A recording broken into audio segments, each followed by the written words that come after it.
Chapter 10:51. Although his tone was flat, the arrogance in it was obvious. He replied respectfully, yes. But he was excited and shocked. The meaning of his master's words was very clear. That was, with his master's current cultivation, only the immortal Emperor Jin Taikai was qualified to fight with him in the entire Immortal Palace. As for the others, they could not stop him at all, so there was no need for him to take them seriously. Wang Qing stretched out a wide palm towards the crack that had condensed into a claw. A snow-blue light buried at the bottom of the abyss shot out with a whoosh and flipped in the air above the mountain peak. With a clang, it decisively stabbed into the ground not far behind him. Although almost half of the sword body was inserted into the stone ground, there was still a large part of the sword exposed. The flowing snow-blue light had already disappeared, and under the sunlight, there was a bright spot on the mountain peak that was shining brightly. This six-dragon snow-blue sword was quietly inserted into the mountain peak.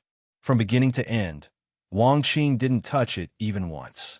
In the next few months, he still didn't touch it even once. In fact, he rarely even looked at it. The man and the sword faced each other from a distance, only communicating with each other through their minds that outsiders could not see. It was not until a few months later when Wang Qing left the mountain that this six-dragon snow-blue sword was pulled out of the mountain peak. If there's nothing else, you may leave, Wang Qing said indifferently. He seemed to remember something and took out a small red box. He held it with both hands and said, Xiaozi wanted me to give this to Master. Wang Qing did not ask what it was. He took the red box and held it in his palm in silence. After He left, he slowly opened it. The box was filled with snow-white silver sand. He tilted the box slightly, and the fine silver sand flowed out like water, drifting with the wind into the distance. Gradually, a snow-blue ring buried in the silver sand was revealed. He stretched out 2 fingers and picked up the ring. After the red box was abandoned, the silver sand rolled out and fell into the crack under his feet. This was a ring that was slightly wider than an ordinary ring. The material was obviously the same as the material used to forge the six-dragon snow-blue sword. They were both rare blue sea gold essence in the 3 realms. There was a huge independent space in the ring, several times larger than the 10 spaces in an ordinary storage bracelet. However, this did not fail to attract Wang Qing's attention. His gaze landed on the inner surface of the ring. The 2 words Ryun were engraved on it, causing him to be unable to shift his gaze away for a long time. After a long time, Wang Qing sighed softly and said to himself, Old Hua, are you reminding me to remember something? Not many people knew the meaning of Ryun. It was a woman's name. It was the name of Wang Qing's first wife. Also, what no one knew was that his wife's surname was Hua and her name was Ryun. She was the sister of the Li-Fire Palace's sect leader, Hua Jun. Back then, there were 3 siblings. The eldest was Hua Hualai, Hua Kongzi, the second was Hua Jun, Hua Xiaozi, and the third was the younger sister, Hua Dai. However, before the Li-Fire Palace was established, the third sister, Hua Dai, had already married Wang Qing. Other than those involved, no one else knew about this. Holding this snow-blue ring and silently looking at it for a while, Wang Qing finally put it on his left index finger. In the Paradise Wonderland, in the back garden of the Immortal Palace's External Affairs Great Commander's Mansion, the well-dressed Mu Tianjiao sat in a pavilion and silently wept. The quality of the golden robe was very good, and it didn't get wet even after being soaked. Her tears fell directly on it. Her right hand, which rested on the stone table, held a jade archive. She did not know when Wu Xiong had appeared beside her. She was in a daze and did not notice him. Wu Xiong also looked at her silently, his face dark and gloomy. He didn't expect that even with so many people working together, they still couldn't kill Yu Qianshou. His plan to assassinate Yu Qianshou without anyone knowing had actually caused such a huge commotion. It was truly beyond his expectations. The people over there shouldn't have made such a big mistake. Otherwise, no one would have an easy time. He asked himself this question more than once. However, this was not what worried him the most. What worried him the most was that Yu Qianshou actually had the token of the Emperor of the Underworld. Without a doubt, the matter would be blown out of proportion. Once the token of the Emperor of the Underworld was revealed, it would be impossible not to attract the attention of the immortal Emperor. Fortunately, he received news from the other side that the matter had been resolved and that there was no need to investigate further. However, the other side was also urging him to leave the immortal palace as soon as possible. Otherwise, he might be in danger. However, Wu Xiong knew that if there really was danger, he would not be able to leave even if he wanted to, since he was already being watched. Therefore, he mustered up his courage and went to the immortal palace to seek forgiveness from the immortal emperor, Jin Tai. He said that his father-in-law had used his name to collude with a group of people to seek revenge on Yu Qianshou in the underworld. He was guilty of negligence and asked the immortal emperor to punish him. In the end, the immortal emperor Jin Tai said that the ignorant were not guilty. Emir Yu Qianshou was not as valuable as the life of his external affairs Grand Commander. However, he did not want this to happen a second time. Wu Xiong heaved a sigh of relief and thanked him profusely. Although it seemed like he was safe for the time being, his heart was still stretched taut. He was prepared to find a suitable opportunity to leave as soon as possible. He had just returned from the immortal palace when he saw this scene. His gaze fell upon the jade archive in Mu Tianjiao's hands. He sighed softly and said, "If I had known this would happen, I wouldn't have had people deliver the news from the outside world to you every day." Mu Tianjiao raised her head with tears streaming down her face. She looked at him and choked with sobs. "You knew all along?" News travels slower in the underworld than in the immortal realm. When the news spreads in the immortal realm, Wu Xiong walked up to her and patted her shoulder in consolation. "The news from the immortal palace arrived a few days earlier than you did. I've been thinking about how to break the news to you. I'm also very sad that something has happened to my father-in-law. However, the dead are dead, and the living have to look forward. My condolences, madam." As expected, he went to seek revenge on Yu Qianshou. "I've been worried. I told him that he was no match for Yu Qianshou, but he wouldn't listen." Mu Tianjiao suddenly stood up and grabbed Wu Xiong's hand. She lost control of her emotions and asked, "Who did it? Who killed my father? Those people had no grudge against my father. Why would they want to kill him? Was it Yu Qianshou who did it?" Wu Xiong did not know how to answer her. The public news in Twilight City was that another group of people from the underworld had killed Mu Bing, but he knew in his heart that he was afraid that Mu Bing had not experienced such a big scene. He was afraid that he would be implicated if things got out of hand. So he found some reliable people to cooperate with Mu Bing. Those people would not kill Mu Bing at all. In fact, the people involved in this matter knew very well that at that time, Yu Qianshou was outside the dungeon. There was no one else in the dungeon who would kill Mu Bing except for Yu Qianshou. However, he could not say such words now. He only deeply regretted agreeing to Mu Bing in the first place. Wu Xiong looked at Mu Tianjiao and sighed slightly in his heart. The reason why he was jealous was that he really cared about this woman. Otherwise, he would not have done such an impulsive thing. According to the news from the other side, it should not be Yu Qianshou. Yu Qianshou was locked up alone in a dungeon at that time. It is unlikely that he would have the opportunity to kill father-in-law. This has been confirmed by the army of Onyx. Wu Xiong said helplessly, "But I saw the news that Yu Qianshou broke out with my father's head."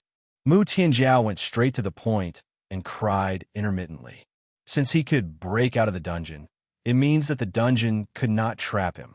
It means that he had the opportunity to kill my father.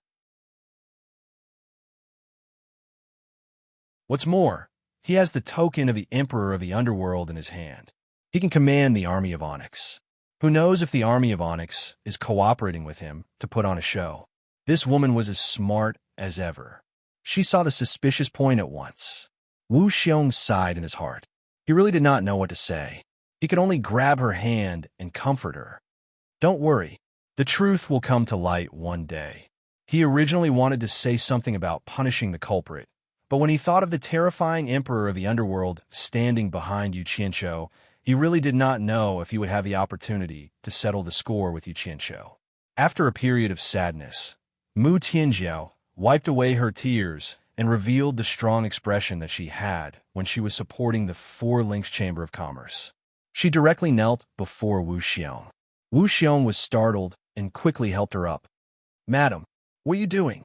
Seeing that she could no longer kneel, Mu Tianjiao said decisively, "My abilities are really limited, and I'm really powerless to do anything about the netherworld. I beg the great commander to help me find my father's body in the netherworld and bury it." This. Wu Xiong seemed to be in a difficult position. Mu Tianjiao bit her lip. "If it is really difficult, then forget it." Sigh. Wu Xiong let out a long sigh. He took out a box made of jade from his storage bracelet and gently placed it on the stone table.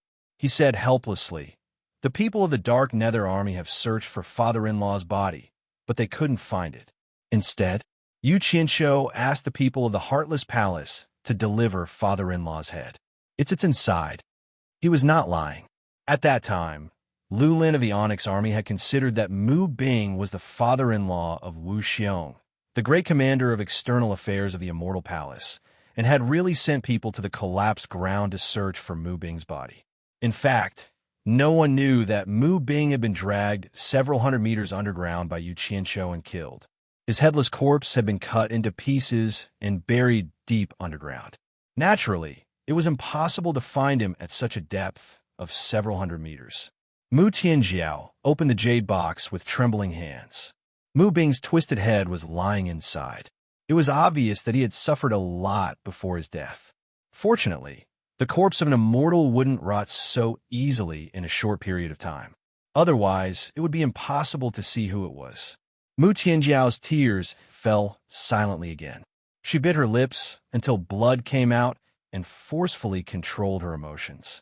She stared at the bloody and empty eyes on Mu Bing's head and said, "My father didn't have that much of a grudge with those people. They didn't have to kill him, chop off his head, and gouge out his eyes. If they didn't have a deep grudge, they wouldn't have done such a thing."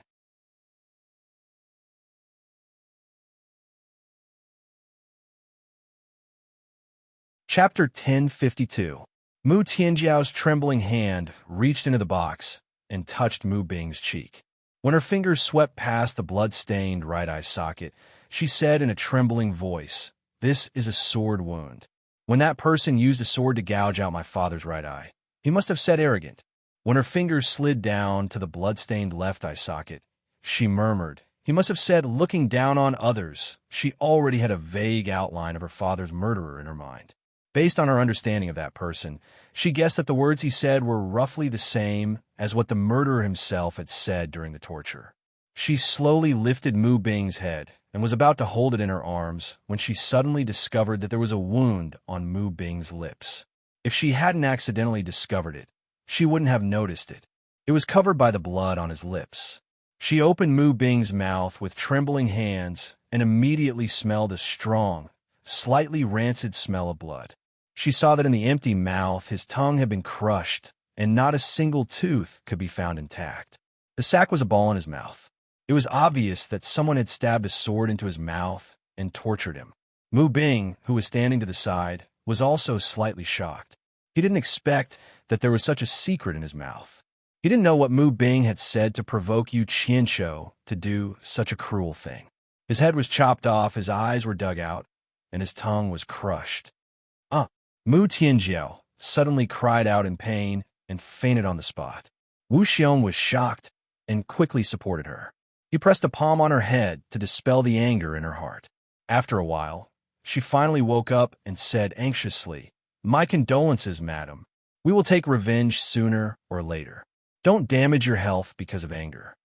Mu Tianjiao lay in his arms, tears streaming down her face as she smiled bitterly. "I told you that this person wasn't simple, and he had no enmity with us. I told you not to go against him, but why didn't you listen to me? If you hadn't chased him to the underworld, you wouldn't have been killed." Wu Xiong grabbed Mu Bing's head from her bosom and put it back into the jade box.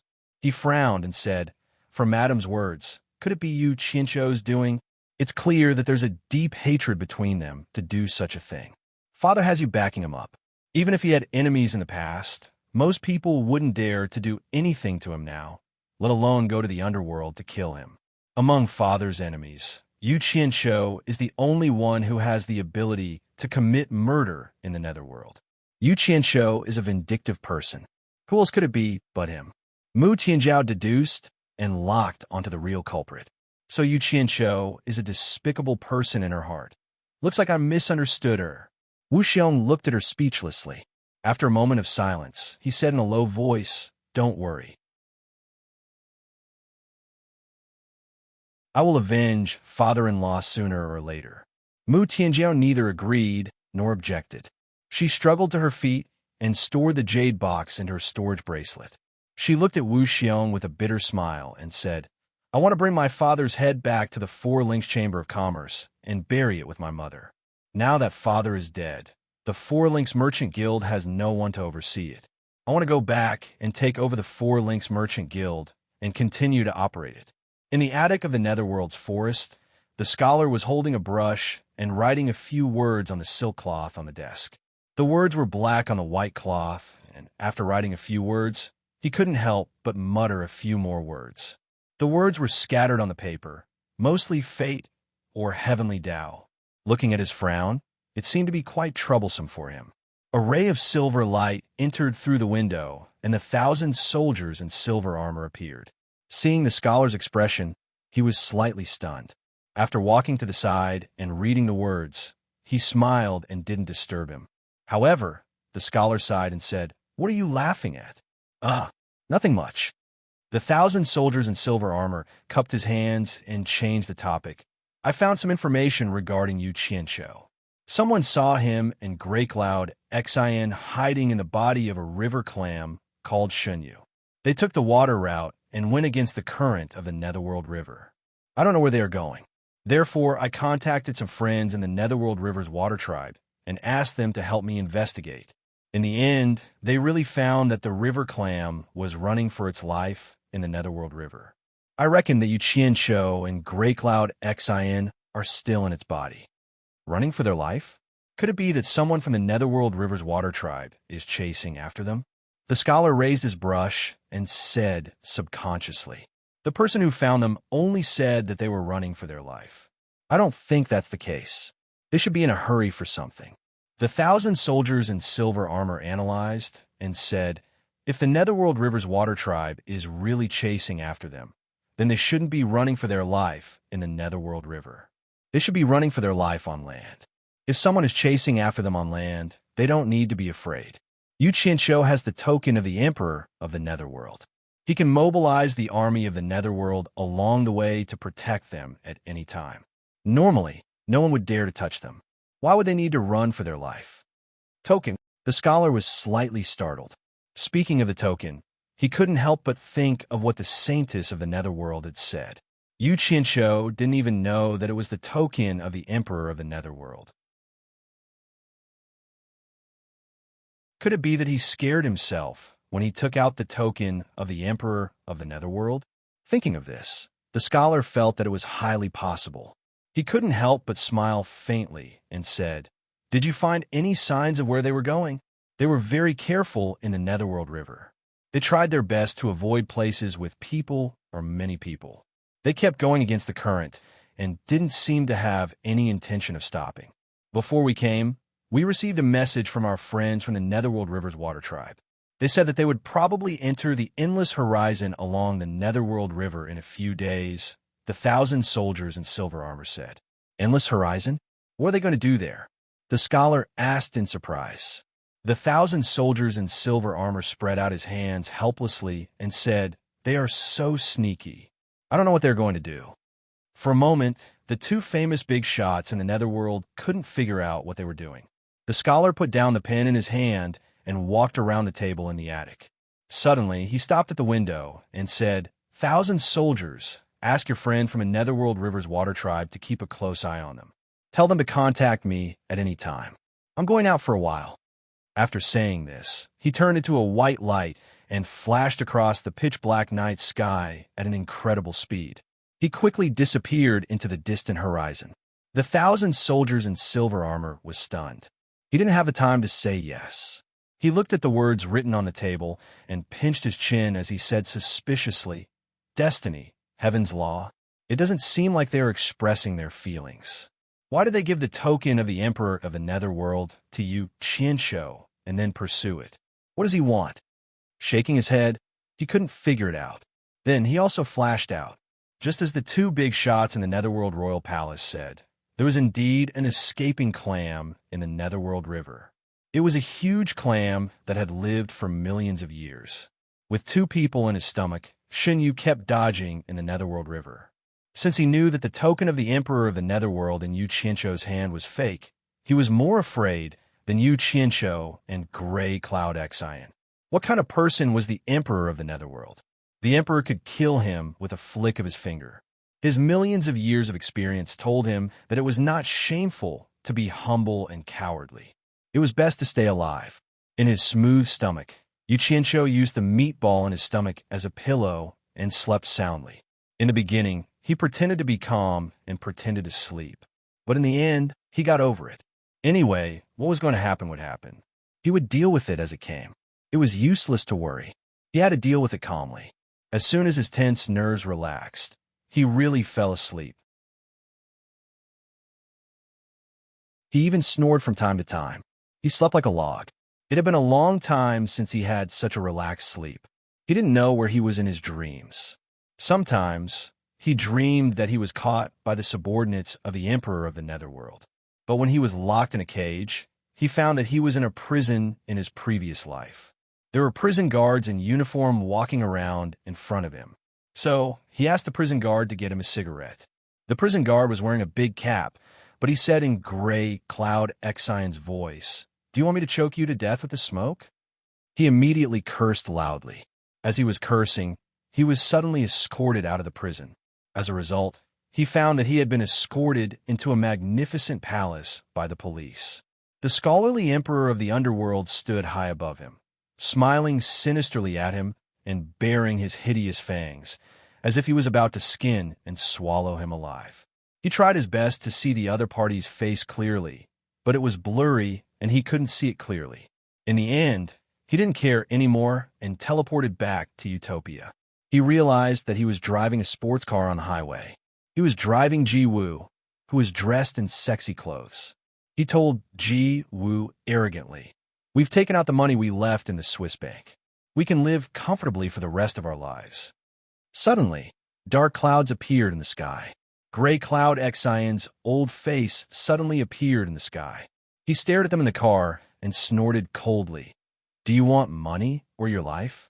He looked like he was robbing them. The most terrifying thing was that Ji Wu suddenly turned around to look at him. She had a beautiful face, but she said in the same voice as Gray Cloud Excian, "Do you want money or your life?" In the end, he woke up with a start. He suddenly sat up and looked at his surroundings. He immediately heaved a sigh of relief and fell back down. He waved his hand at Gray Cloud Excian, who was staring at him with a twitching expression. "Old song. I had a nightmare just now. You were talking everywhere in the dream. It gave me a fright." "Nightmare?" You smiled and asked for cigarettes, and you withdrew money from Switzerland to live comfortably. You call that a nightmare? Gray Cloud Excian said with a mocking expression. He couldn't help but exchange a few words with Yu Qianshou, who was talking in his sleep. Yu Qianshou immediately jumped up like a spring. He pointed at Gray Cloud Excian and exclaimed, "How did you know? You even know about Switzerland? F***CK.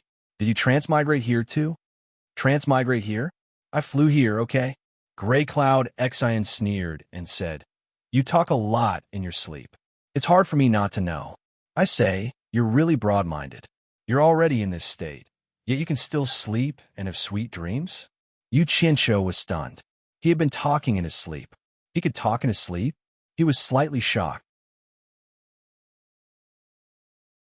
He didn't say any secrets that couldn't be exposed, right? It seemed like he couldn't sleep in front of strangers anymore. It was too dangerous.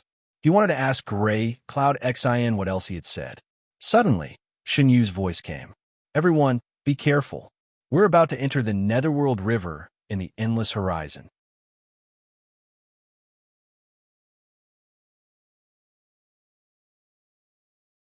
Chapter 1053.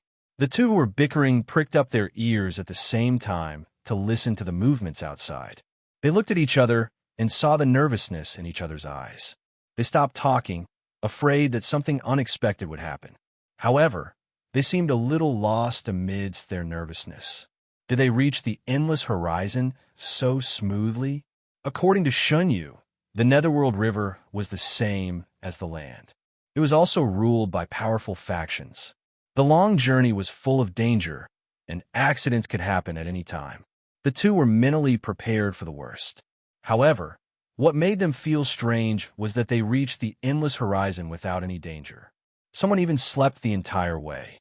Compared to Shun Yu's explanation, the two felt that it was a little unbelievable. In fact, even Jiu Yu himself felt a little baffled, let alone the two of them. Since when had the Netherworld River Basin become so peaceful?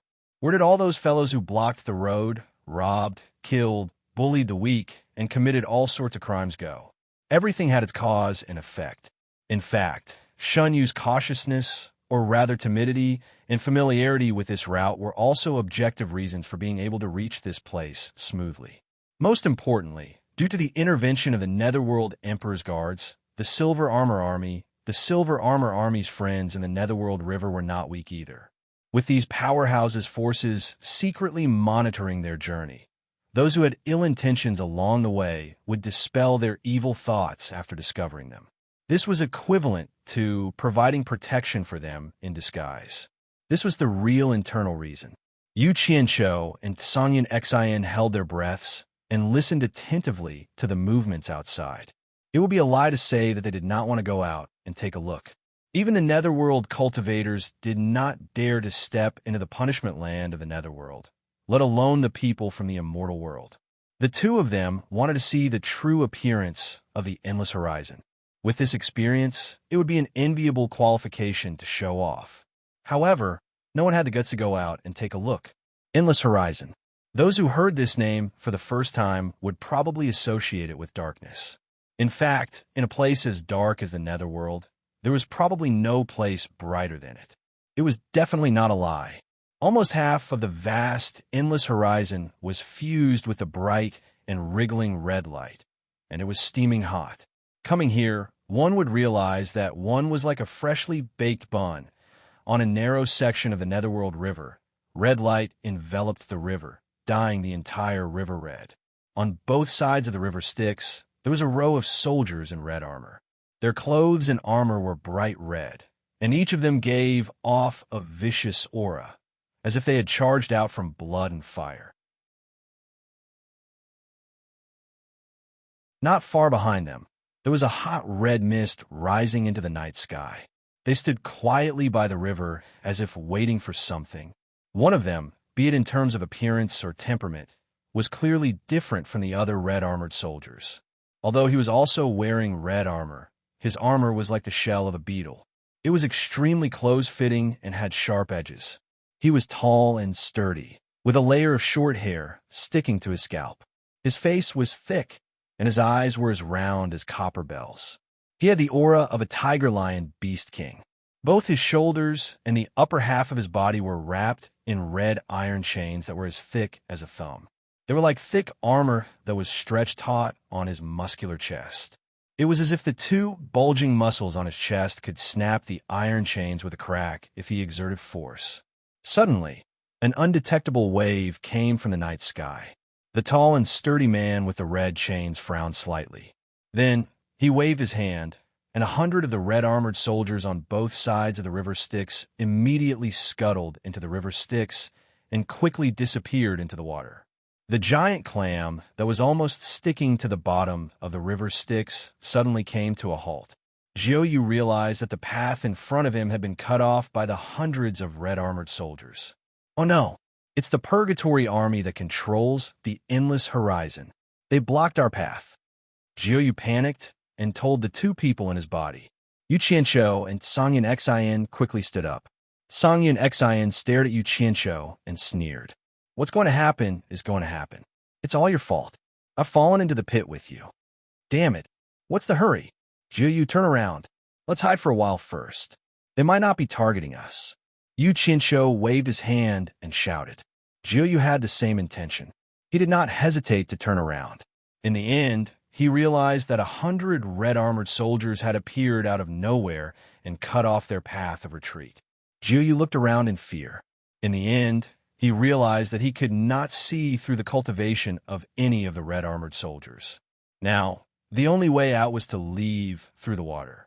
However, the endless horizon was the main camp of the Purgatory Army. It would be even more dangerous to leave the river Styx. It was impossible to escape. What should we do? What should we do? The path ahead and back have been cut off by the Purgatory Army. We have nowhere to run. Jiuyu was completely panicking. Why are you panicking? You're from the river Styx. They won't dare to do anything to you. Be careful. They will make things difficult for you. Yu Qianqiu tried to make his tone as calm as possible. He patted his plump body in the clam and laughed. Jiuyu, whether we can pass this time depends on you. Jiuyu thought about it and agreed with him. He was from the river Styx, so the Purgatory Army would not do anything to him. However, when he slowly approached the soldiers in front of him, his stomach still palpitated with fear. Hence, he forced himself to calm down and asked with a smile, I'm from the water tribe of the Netherworld River. I wonder if you can make way for me and let me pass. A red-armored soldier, floating in the water, slowly floated forward and pushed his palm to stop him. We're pursuing a fugitive. Regardless of whether you're in the sky or in the water, you have to be checked. If there's nothing wrong, we'll naturally let you pass. Jiuyu was stunned. He plucked up his courage and asked, You're from the land. Since when did you have the right to set up a checkpoint in the river Styx to check the river Styx? That's not something you should worry about. We've naturally informed the overlord of this water body. The red-armored soldier pointed at Jiuyu's huge body in the water and said, I see that your clam is huge. It's big enough to hide a few people inside. Please open it and let us search. If there's nothing wrong, we'll immediately let you pass. Jiuyu was speechless, but he did not dare to open the clam for them to search. While he was panicking and hesitating, the red-armored soldier suddenly shouted, Cooperate quickly. Otherwise, don't blame us for using force. The two people hiding in the clam looked at each other. They had clearly heard the movements outside. Although the people searching outside did not say who the fugitive was, the two of them felt that they were the ones being captured. Old Song, you're an expert. What do you think we should do? Yu Qianqiu humbly asked with telepathy. You respect me as an expert now? Gray Cloud Xian rolled his eyes, but now was not the time to fight. He replied telepathy. With Jiuyu's cultivation, if anything happens, we won't be able to break out. Hiding outside is not a solution. If anything happens, are you confident that you can help me and Jiuyu break out? Yu Qianqiu asked cautiously with telepathy. Gray Cloud Xian thought for a while and slowly replied, I can't say for sure since I can't see the situation outside, but I'm sure there are many experts in Purgatory. Plus, the endless sea is vast. Even if I can break out for a while, I'm afraid I won't be able to resist a large number of experts. If I'm alone, maybe it won't be difficult to break out. Maybe they're not here to capture us. Old Song. Just be prepared for the worst. After Yu Qianqiu said that, he suddenly patted Shunyu and said in a clear voice, Shunyu, open it and let us out. Jiuyu, who was in a dilemma, opened the giant shell. Two people flashed out. Jiuyu also turned into human form. The three of them stood side by side. Yu Qianqiu looked back and forth, then cupped his hands towards the red-armored soldier who came out of the formation, and said with a smile, I wonder what happened that caused the Purgatory Army to make such a big fuss. The man glanced at Songyun Xian and Yu Qianqiu and said, Two criminals have escaped from the endless horizon. We are currently searching for them. Then he pointed at the two and said, I think the two of you are very suspicious. Please come back with us for a while. If there's nothing, we will let you go. So the criminals escaped from the endless sea. Hearing this, the three looked at each other and heaved a sigh of relief. It has nothing to do with us. Yu Qianqiu immediately laughed. General, I think you're mistaken. We are from the celestial world. We can't be criminals that escaped from the endless sea. Take a closer look. The red-armored soldier covered up the loophole in his words without hesitation. Some of the criminals in the endless sea are from the celestial world. The two escaped criminals are from the celestial world. Such a coincidence? Yu Qianshou was stunned. Then he smiled bitterly. General, we can cooperate with you. But how long will it take? Why ask so many questions? You'll know when you get there. The red-armored soldier snorted. Don't make us use force. The three looked at each other. Yu Qianshou had no choice but to take one step at a time. He said to Jiu Yu, "This is none of your business. Wait for us in the river Styx." Jiu Yu nodded and watched the two of them leave with the red-armored soldiers. Suddenly, Xin Yu looked around and immediately realized that something was wrong. The red-armored soldiers that were blocking his way had all left. He could leave at any time. Not to mention him, even Grey Cloud, Exian, and Yu Qianshou, who had leapt out of the water along with the red-armored soldiers, exchanged a glance and also realized that something was wrong. It didn't make sense for the fugitives to retreat just because they encountered the two of them, right? The two of them immediately became vigilant. The heat wave that came toward them, the dark sky, was almost dyed red. The red-hot mist that rose from both sides of the river and the miserable screams that came from afar made the two of them even more afraid. A burly man with a red iron chain wrapped around his upper body stood on the shore of the river Styx, looking at them like a mountain. Both of their gazes were focused on him. This man can't be underestimated. He has the cultivation of the middle stage of the Underworld Emperor. I'm afraid he will be a difficult character to deal with, Jiu Yu said secretly. Needless to say, Yu Qianshou couldn't move his eyes away when he saw the man with the red iron chain wrapped around his upper body. He was a bit surprised. He immediately recalled the wall carvings in the underground palace when he first met the saintess of the underworld in the East Holy Land. Besides the carvings of the underworld emperor who was dressed like a scholar, there were also carvings of the 12 underworld generals on both sides of the wall. One of them looked exactly like this man. Even their expressions were very similar. Thinking of what Sanyan Exian had just said, Yu Qianshou immediately let out a breath of cold air, and he secretly sent a voice transmission. You guessed right, this person is indeed difficult to deal with. If I'm not wrong, this person is one of the 12 netherworld generals that shake the netherworld. Old song, why do I feel that something is amiss? Could it be that he was sent here to deal with you? One of the 12 underworld generals? Jiu Yu was shocked. Even though he hadn't seen these 12 figures before, he had heard about them. They were the famous old experts of the underworld. They were already experts in the middle stage of the underworld emperor more than 100,000 years ago. Their outstanding military exploits were enough to intimidate the heroes of the underworld. They were the 12 most capable generals of the underworld emperor by Qi. They had even followed the underworld emperor by Qi to fight the infamous Thousand Swords demon monarch. Those who survived the battle and escaped alive were even more extraordinary. An ordinary expert in the middle stage of the underworld emperor couldn't compare to them. How do you know he is one of the 12 underworld generals? Have you seen him before? Sangyun Exin secretly transmitted his voice, but his gaze never left that person. That person's gaze, which seemed to be solid, rapidly pressed towards his gaze. His ferocious aura, which had been through a long period of slaughter, forced Sanyan Exayan to not dare to look directly at that person. He quickly shifted his gaze. Yu Qianshou replied secretly, I have seen the portraits of the 12 underworld generals of the underworld before. This man is one of them. Jiu Yu and Yu Qianshou looked left and right at the red-armored soldiers who had come out of the underworld river. He said secretly, they actually sent out the underworld generals to investigate. I'm afraid there is something fishy about this. The two of them were still standing there, whispering to each other. The man who had been talking to Yu Qianshou in the water had already dashed to the side of the ferocious man who had red iron chains wrapped around his upper body. He reported something. The ferocious man said in a deep voice, Bring him here. Yu Qianshou and Jiu Yu were immediately chased over by the group of red-armored soldiers. They stood in front of the ferocious man. The ferocious man ignored Jiu Yu and stared at Yu Qianshou, sizing him up. Yu Qianshou's heart thumped, his stomach grumbled, and he cursed his ancestors in his heart.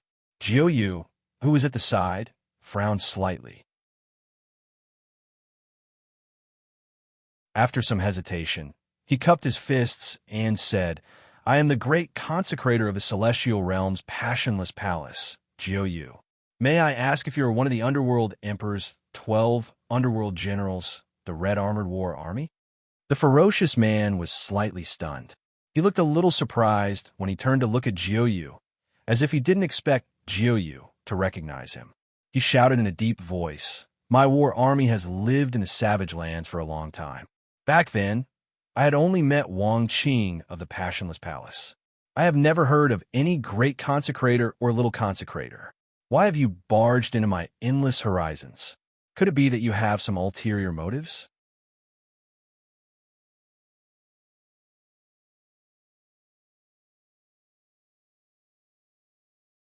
Chapter 1054. Damn it, aren't you accusing us wrongly? Who would want to come to your endless netherworld horizon? It was you who forced us out of the river Styx, and now it's us who are up to no good. Yu Qianqiu was speechless, but he couldn't figure out this legendary figure's temper, so he didn't dare to be too presumptuous. The two uneasy fellows looked at each other. The other had already admitted that he was the underworld general under the underworld emperor, the Red Armor Warrior. But what puzzled the two was that the other didn't know who Sanyan Xian was. Didn't that mean that the other didn't know what happened in Twilight City? It seemed that the other didn't set up this checkpoint to target them. Yu Qianqiu immediately wanted to test him. He cupped his fists and bowed, saying, "I am Yu Qianqiu, the head of the Underworld Chamber of Commerce in the Immortal World. We are just passing through here on the River Styx. We definitely have no bad intentions. Please let us go, General." He wanted to see if the other had heard of him. If not, it would be easy to deal with him. The Red Armor Warrior snorted. "Even a nobody from the immortal world dares to come here. How dare you say you don't have bad intentions? Guards, arrest them and interrogate them."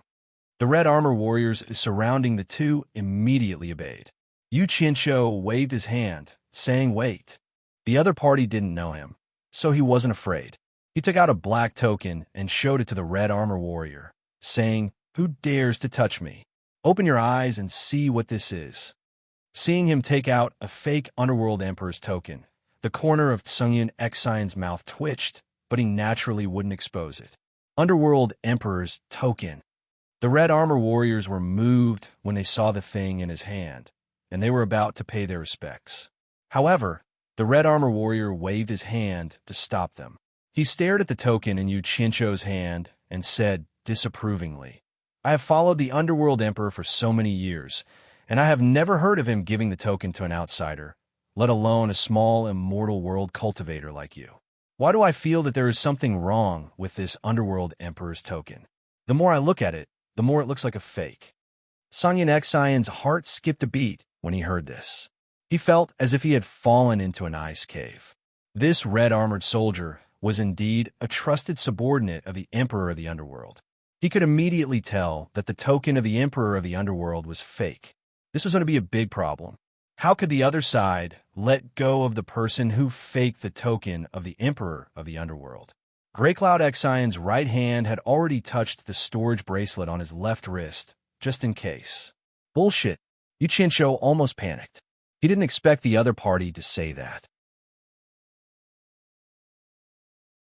Although he had fooled Sanyan Xian and Shunyu by saying that the token of the Underworld Emperor was fake in order to avoid their suspicion, he knew that the token of the Underworld Emperor was given to Yu Ji by the Saintess of the Underworld herself.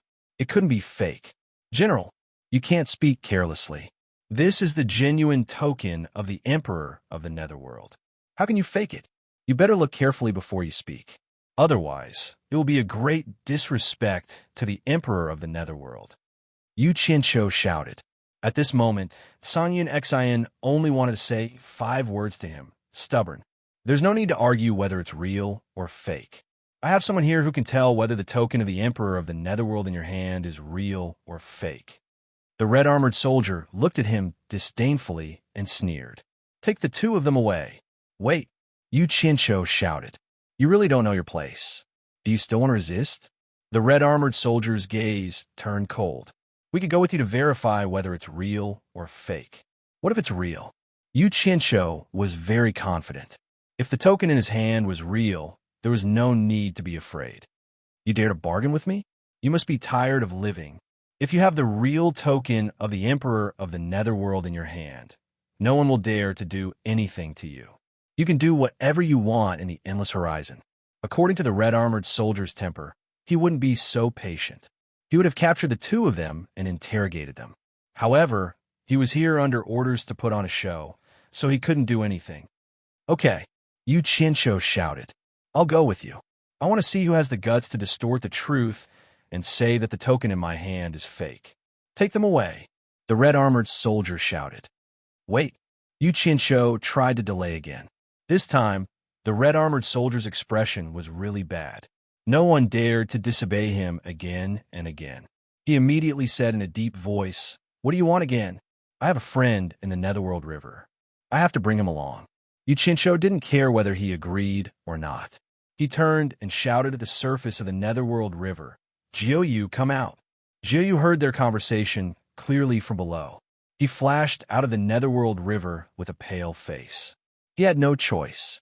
There was a restriction on his body. He had to follow even if he didn't want to.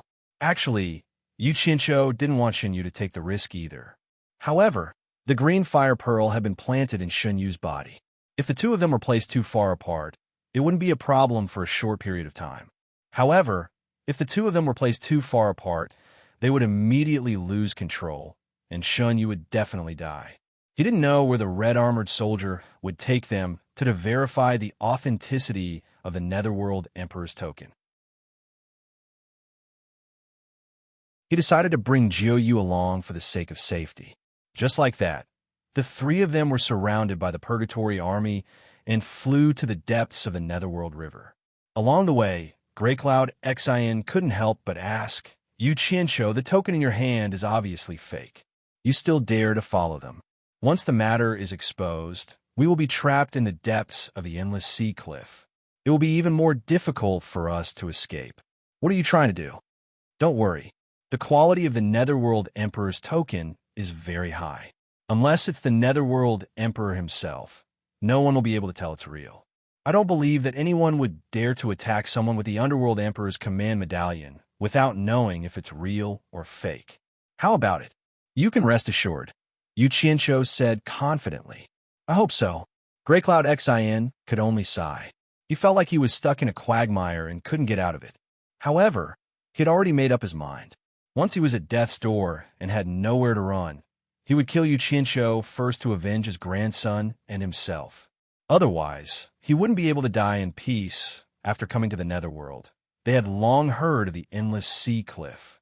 Unfortunately, they didn't have the chance to see it. Even Jiuyu only dared to look at it secretly from the Netherworld River. Now that they were overlooking the endless sea cliff from the sky, the three of them were still shocked and terrified. So this was the true face of the endless sea cliff. Scorching red molten lava continuously bubbled up from the ground like a spring, slowly flowing in all directions on the vast land. It was such a shocking scene. The lava field that was as wide as the sea was dyed red and had been rising for many years. Under the red mist, there were crisscrossing paths on the lava field like fields. Io! Io! The sorrowful and miserable voices of men and women mixed together and echoed endlessly. Countless men and women were completely naked, stepping on the scorching ground barefoot like slaves, working together to pull the huge iron chains on their shoulders and hands. The other end of the iron chains dragged something that looked like a sieve, filtering something that had gushed out of the ground along with the lava. There were many soldiers of the Purgatory Army in the surroundings who were holding long whips that were covered in thorns. Once they discovered someone slacking off, they would lash out with a hoo sound. Along with the laceration of flesh, miserable screams would resound. The slaves who had been whipped and were physically weak were immediately whipped into the boiling lava by the long whips. They wailed and screamed incessantly in the lava, and their bodies sank into the lava while emitting black smoke. A soldier in charge of law enforcement took out a wooling mirror and shone a beam of white light at the corpses that had sunk into the lava. Immediately, a ray of green light entered the mirror. This kind of scene could be seen at any time during the flight, causing Yu Qianshou and the other two to feel their blood run cold. In the vast lava field, there are also hills and mountainous areas. When they flew over, they could see countless naked men and women mining in the open in the mountains. Similarly, they could also see soldiers carrying long whips, mercilessly executing people. Miserable screams still lingered in their ears. What was even more eye-opening was that they could occasionally see neatly dressed women being dragged and thrown into the mountains by the Purgatory Army. It was obvious that they had just been caught after committing some crime. Once such women were thrown, the busy male slaves in the surroundings immediately stopped what they were doing and swarmed over. Amidst the women's screams, their ragged clothes were torn to shreds, and they were stripped in the blink of an eye. A group of dirty men were no different from beasts. They held down the fair-skinned women and rushed to rape them one after another. No one knew how long this would last. What was strange was that the Purgatory soldiers, who were supposed to be strict in law enforcement, turned a deaf ear to them and allowed these men to do as they pleased. It inevitably made people feel that this was the time for these male slaves to rest. The unimaginable scenes they saw along the way made the three of them shudder with fear. The soldiers of the Purgatory Army did not treat the prisoners here as humans at all. In their eyes, they were no different from beasts and pigs. They endlessly tortured the prisoners using all kinds of strange methods, turning this place into a living purgatory that was too horrible to look at. One thing was obvious. Those naked slaves either had their cultivation sealed or had their cultivation crippled. They were forced to do all kinds of heavy labor with their pure physical strength. Also, the lava that emerged from the ground had a suppressive effect on meditation cultivators. It was easy to imagine the suffering they had to endure in such an environment. Xinyu's uncomfortable expression as he flew in the air due to the high temperature. However, what made the three of them feel strange was that these purgatory soldiers were also meditation cultivators, but they did not seem to be affected by the lava at all. The three of them easily suspected that the red armor they were wearing could help them resist the torture of the lava. After flying for half a day, a towering mountain stood like a ferocious giant beast in the red light of the lava in the distance. Flying closer to take a look, the laborers at the foot of the mountain were as dense as ants. Clanking sounds could be heard incessantly, as if they were forging something. In between, the familiar sound of caltrops and whips could be heard incessantly, and screams could be heard one after another. There were countless caves on the mountain with red-armored soldiers going in and out. The whole mountain was like a nest of red ants. As the three of them were observing carefully, the red-armored soldier had already flown to the top of the mountain, where there was a magnificent palace. The others followed closely and landed on the square in front of the palace. Standing on the top of the mountain and looking around quietly, they saw a sea of red light and a red fog rising noisily into the sky, looking magnificent. The miserable screams that kept coming from the foot of the mountain allowed the three of them to understand the meaning of this endless horizon. They understood why the Netherworld's punishment grounds could cause the Netherworld's cultivators to keep quiet out of fear. Presumably, no one would be willing to be sent here. The red-armored soldier glanced at the three of them and then looked at the roof of the palace. The three of them couldn't help but look at the roof. They saw a man dressed like a scholar in white standing on the roof with his hands clasped behind his back and bare feet, motionless with his back to the people on the square and his face to the vast red lava world. The red light filled the sky, and his white robe fluttered in the wind. The three of them were stunned. Even though they had never seen the Emperor of the Underworld with their own eyes, they had heard that the Emperor of the Underworld liked to dress like a scholar in white for a long time. At this moment, they saw a scholar in white standing so leisurely on the roof of a palace in the endless horizon. It was self-evident what it meant. Could this man be the legendary Supreme Master of the Underworld who rarely came out, the Emperor of the Underworld? The three of them felt short of breath. It felt unreal, and they didn't know if they were lucky or unlucky. Yu Qianshou found that the back of the scholar in white was exactly the same as the back of the scholar he had seen in the wall sculpture in the underground palace in the Holy Land, where he had seen the saintess of the underworld for the first time. It was also the back of the scholar, as if the scholar in the wall sculpture had suddenly walked out his mind. Under such circumstances, the three of them were certain without a doubt that this scholar in white with his back facing them was the underworld emperor who had awed the three realms. The Emperor of the Underworld, Bai Qi, Gray Cloud, Xin, and Yu Qianshou suddenly remembered what the red-armored soldier had said earlier. I have someone here who can tell whether the token of the Emperor of the Underworld in your hands is real or fake. The two of them instantly felt bitter when they thought about it. So the person he had mentioned was the Emperor of the Underworld, Bai Qi. They had found the right person. Gray Cloud, Xin, and Xunyu slowly turned their heads to look at Yu Qianshou, their eyes filled with despair. The former even transmitted his voice to him resentfully. Yu Qianshou, play with me. Why don't you play with me anymore? You can't play with me anymore. The Emperor of the Underworld is here. No one can escape this time. This old man has been fooled by you. You haven't seen the Emperor of the Underworld. Maybe he just looks like the Emperor of the Underworld. Yu Qianshou said with a last shred of hope. Bulsh *T. Gray Cloud Xin immediately said this to him. The red-armored soldier flashed to the roof of the palace, bowed to the scholar in white, and reported something. The people below couldn't hear a single word. This scene had undoubtedly extinguished the last shred of hope of Yu Qianshou. Could there be another person in the endless horizon who could make the red-armored soldier bow to him respectfully?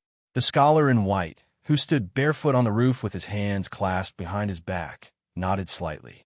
The red-armored soldier immediately flashed back and stood in front of Yu Qianshou. He said with a mocking expression, I have found you someone who can tell whether the token of the Emperor of the Underworld is real or fake. Show him the token.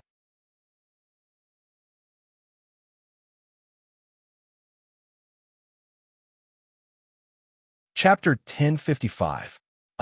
Yu Qianshou choked and was speechless. It was said that those who had nothing to lose were not afraid of those who wore shoes, and this was used to describe those ruffians. However, if they knew that there was a hard and sharp nail in front of them, which ruffian would still dare to step on it? Jiuyu lowered his head sadly. He had been cautious all his life. A small mistake had caused him to be doomed eternally. He wanted to cry, but no tears came out. Sanya and Xin wanted to say something, but stopped himself. He knew that it was meaningless for him to intervene. With Emperor of the Underworld Bai Qi here, he had no hope of protecting Yu Qianshou. Back then, the sect master's 3-in-1 sword-drawing technique could not deal with immortal Emperor Jin Tai, and Emperor of the Underworld Bai Qi was definitely not weaker than immortal Emperor Jin Tai. How could he deal with him? He could only take one step at a time. If he was really in a desperate situation, he could only fight with his life on the line. If he could escape, he would escape. If not, there was nothing he could do. After all, he had already come this far, and there was no way to retreat. The red-armored soldier crossed his arms in front of his chest, and the red chains wrapped around his body made an ear-piercing sound. He sneered and said, Why? You don't dare to? You win, Yu Qianshou said ruthlessly. He took out the Emperor of the Underworld's token and flew up to the roof of the palace.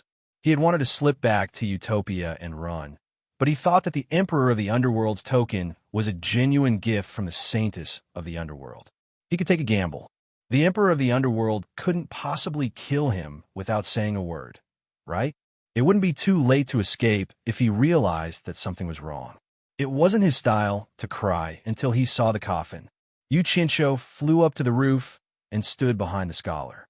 He held the Emperor of the Underworld's token with both hands and bowed respectfully. Yu Qianshou of the immortal world greets the Emperor of the Underworld. Taking advantage of his free time, he glanced down at the foot of the mountain. He realized that the scenery at the foot of the mountain from this angle really made him feel like he was the ruler of the world. Lowering his head, he saw the fair and bare feet standing on the roof slowly turn around without a speck of dust on them. He immediately understood that the Supreme of the Underworld was sizing him up. His heart immediately thumped nonstop, and many past events flashed through his mind. Yan Ziqing met Liu Chongqing, the head of the Ong Kwangsung sect, and joined the Ong Kwangsung sect. He became a small disciple who was ridiculed. Later, his master died, and he was framed. After experiencing a series of events, he escaped with his life. After hiding outside for a long time and experiencing some things, he joined the number 1 sect in the cultivation world, Fuxian Island. He was expelled from the sect and was hunted by various sections. Then, he became the disciple of the number 1 expert in the world by Chongqun, until he took charge of the demon domain and became the number 1 expert in the human world. Finally, he founded the World Chamber of Commerce in the immortal world. He had been through countless life and death situations along the way. In the past, he would never have dreamed that he would one day be able to stand face to face with the legendary emperor of the underworld in the 3 realms. He was able to achieve what he had today by walking step by step. He had experienced life and death so many times. What was there to be afraid of? He gritted his teeth and slowly raised his head to meet the gaze that was staring at him. What entered his eyes was a refined and handsome face with a slight smile. It was completely different from the sinister emperor of the underworld he had dreamed of. He couldn't help but be slightly stunned. Was this person really the emperor of the underworld who could make the 3 realms tremble? The scholar was also sizing up Yu Qianqiu carefully. He wanted to see what kind of person this saintess of the underworld was talking about was. When he saw that there was no trace of fear in the other party's eyes when he raised his head to look at him, he couldn't help but nod slightly in his heart. Indeed, there was something extraordinary about an extraordinary person. It was rare for a cultivator with the cultivation of a minor immortal to not be afraid when he saw him. What he didn't know was that Yu Qianqiu didn't even have the courage to raise his head to look at him. He only managed to raise his head after a torment in his heart. If he had looked at him with a murderous intent, it would be strange if Yu Qianqiu wasn't afraid. Perhaps he wouldn't even be able to see Yu Qianqiu's figure right now. Most importantly, he came with good intentions. That smile on his face was so harmless, and he looked refined and handsome. Women would rush up and kiss him when they saw him. Who would be afraid? Yu Qianqiu, this is the 2nd time we've met. The scholar was the first to speak with a slight smile. It was the first time for Songyun Xian and Shunyu to meet the emperor of the underworld. They didn't expect him to be such a handsome young man with such an amiable smile. It was truly beyond their expectations. Subconsciously, they felt a lot more at ease. Seeing that the emperor of the underworld had spoken, they couldn't hear a single word clearly. They guessed that there might be some sort of soundproofing barrier set up on the roof. The red-armored soldier was also stunned. He had never seen the emperor of the underworld being so amiable to a foreign cultivator, especially a celestial cultivator.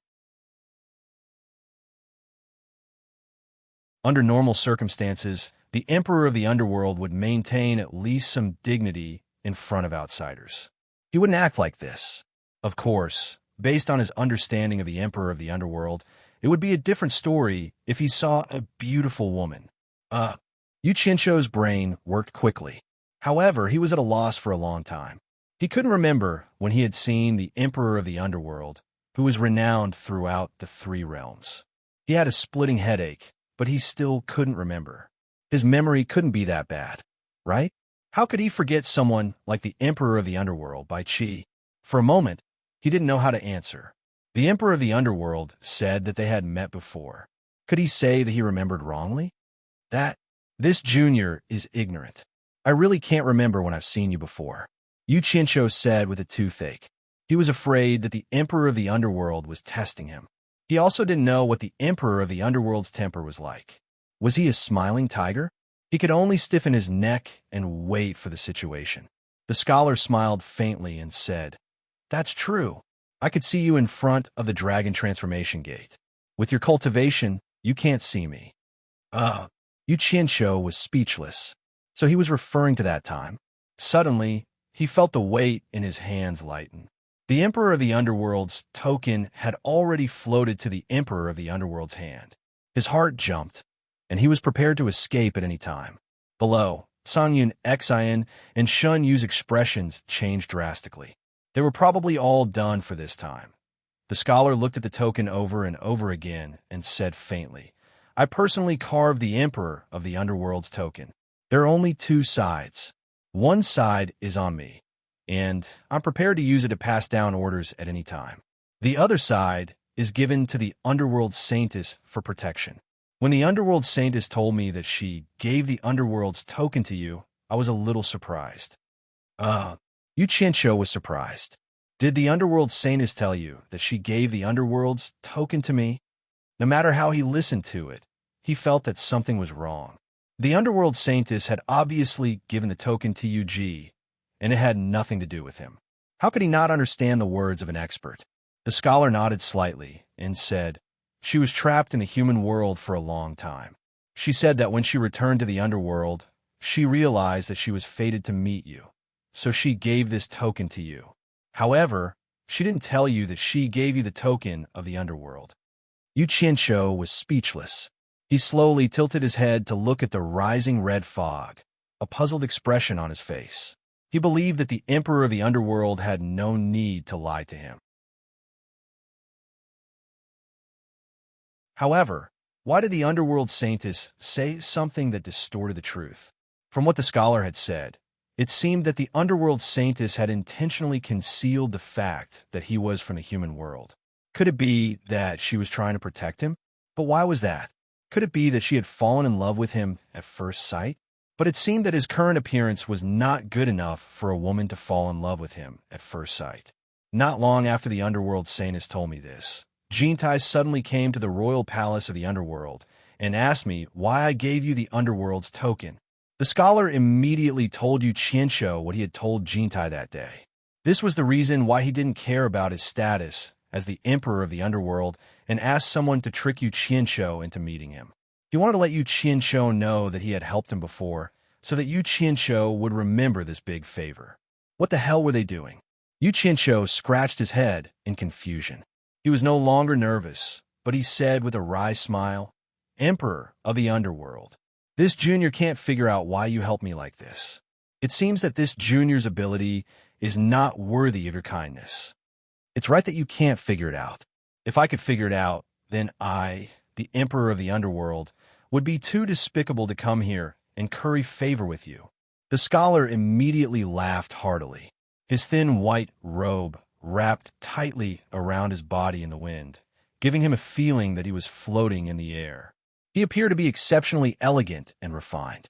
This surprised Xin Exin, Jiu Yu, and the red-armored soldiers below, not knowing why the Emperor of the Underworld was so happy. He waved his hand disapprovingly, saying, You are too serious. It's not a kindness. Since the Underworld Saintess thinks so highly of you, how can I undermine her? Naturally, I have to do my best to help you. Otherwise, as an immortal, you dare to use my Underworld Emperor's token to show off outside, let alone help you block Jintai. Do you really think you can avoid my eyes and ears by hiding in the Underworld River? Once I give the order, how can the Water Tribe of the Underworld not give me face? If I want to deal with you, I can make it difficult for you to move an inch in the Underworld River at any time. If I want to catch you, it will be a piece of cake. Do you think you can hide until today? As he spoke, he laughed coldly and said, Actually, your movements in the Netherworld River have always been within my grasp. It's just a matter of time and place for me to catch you. Otherwise, why do you think the Purgatory Army coincidentally intercepted you in the Netherworld River? Do you really think you are catching a fugitive from the Endless Horizon? It's because I happen to come here for something.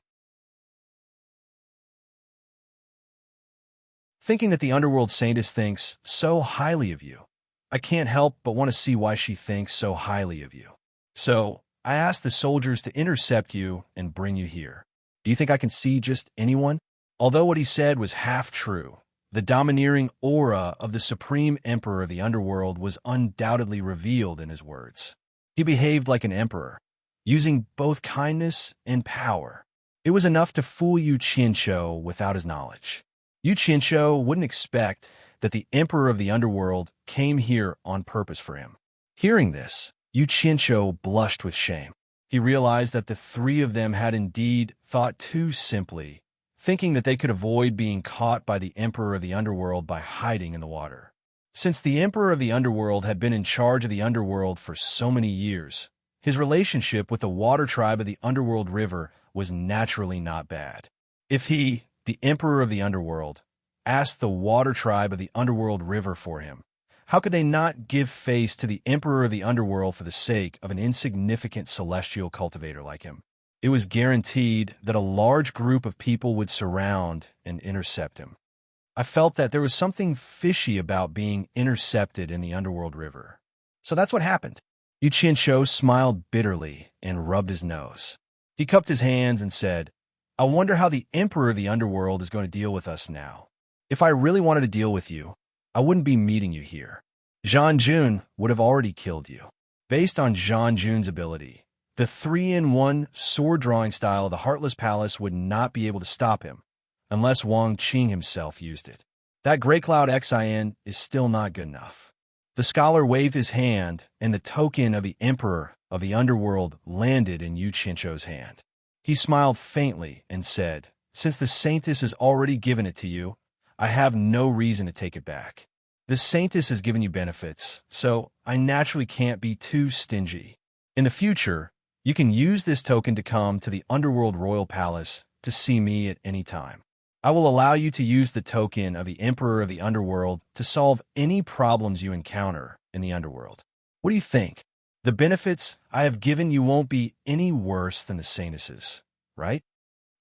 Yu Qianqiu was stunned. He had never dreamed that this would be the outcome. He didn't dare to believe that this was real.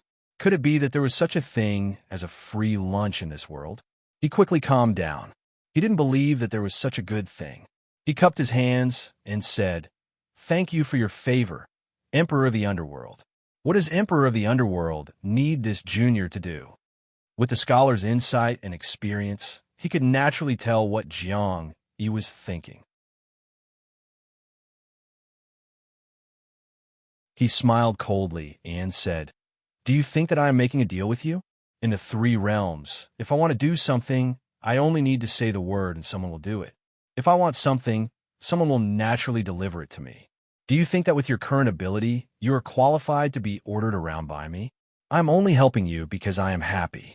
Don't think too highly of yourself. Damn it, you don't have to be so direct. You should at least give me some face. Yu Qianqiu stood there awkwardly. When he thought about it, he felt that the scholar was right. The scholar didn't have anything he wanted, and his subordinates were as many as the clouds. He also had countless subordinates. Whatever he wanted to do, he could settle it with just a word. Yu Qianqiu really wasn't qualified to be ordered around by the scholar. It seemed like he was indeed thinking too much. Seeing that Jiang Yi had already been convinced by him, the scholar felt it was funny. However, on the surface, he asked calmly, Let me ask you, what are you doing here instead of cultivating and improving your own cultivation?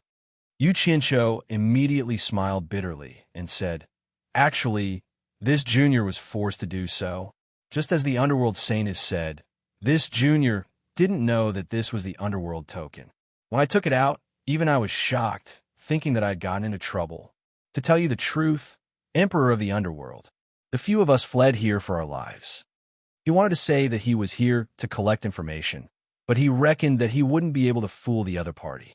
He might as well just admit that he was a coward. You are just an ignorant junior. I don't have time to waste on you.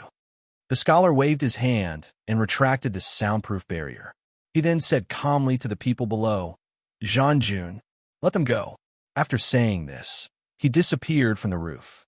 A streak of white light moved as fast as lightning, disappearing into the distant horizon in the blink of an eye.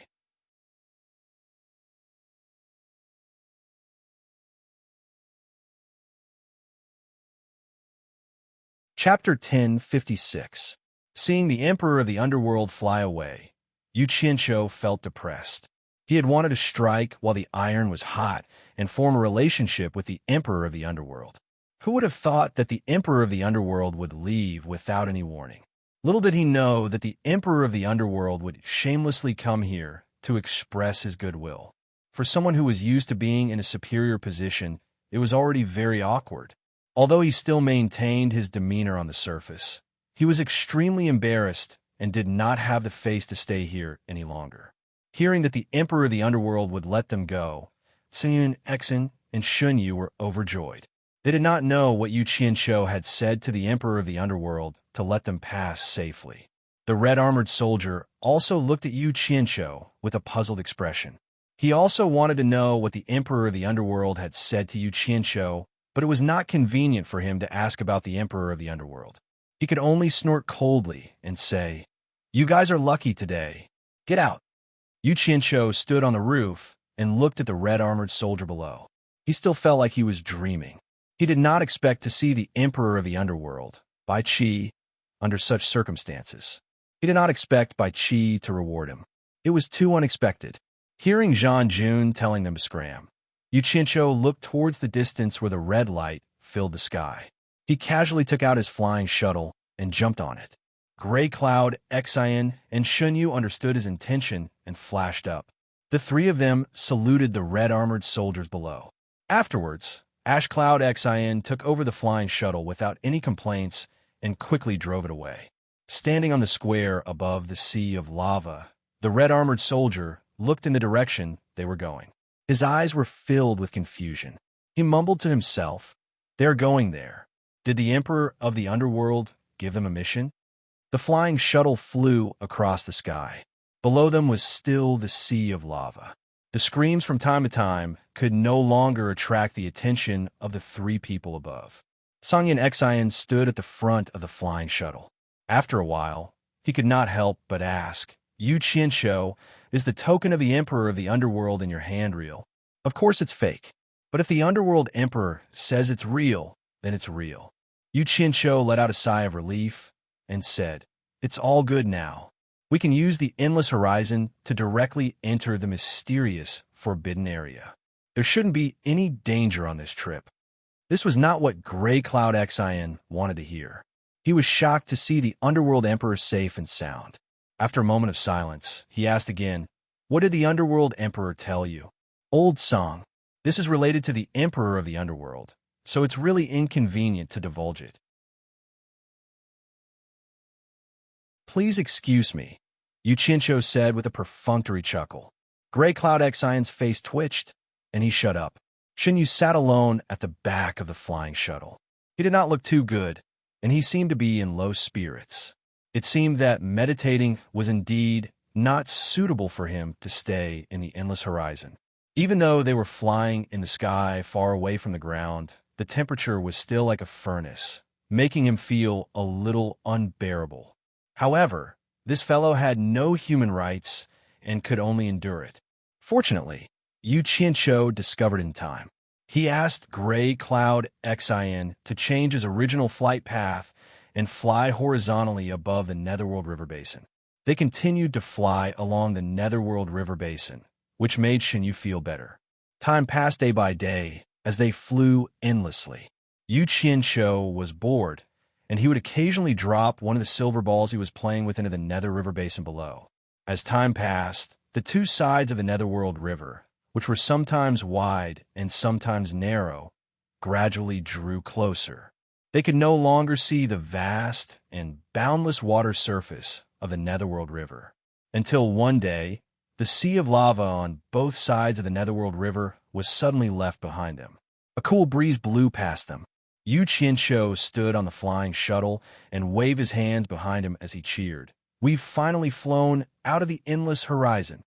Gray Cloud Xian's slightly tired face finally revealed a hint of relief. They had been flying at high speed for almost 2 months without stopping for a moment.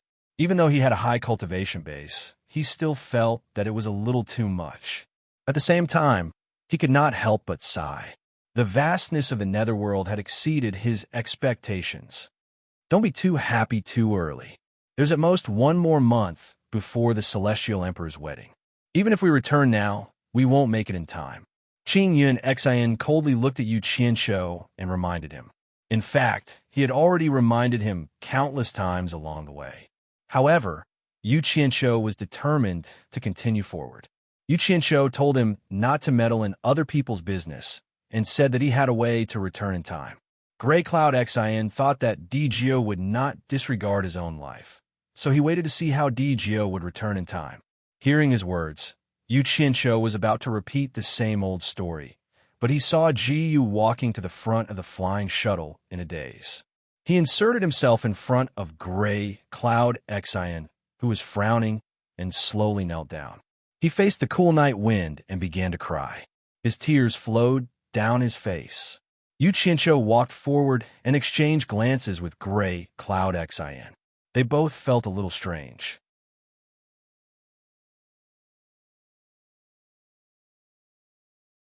Then, they heard Ji Yu choking on his sobs and muttering to himself, "I'm back.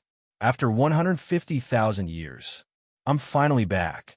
Although the voice was soft, the two of them could hear it clearly at such a close distance.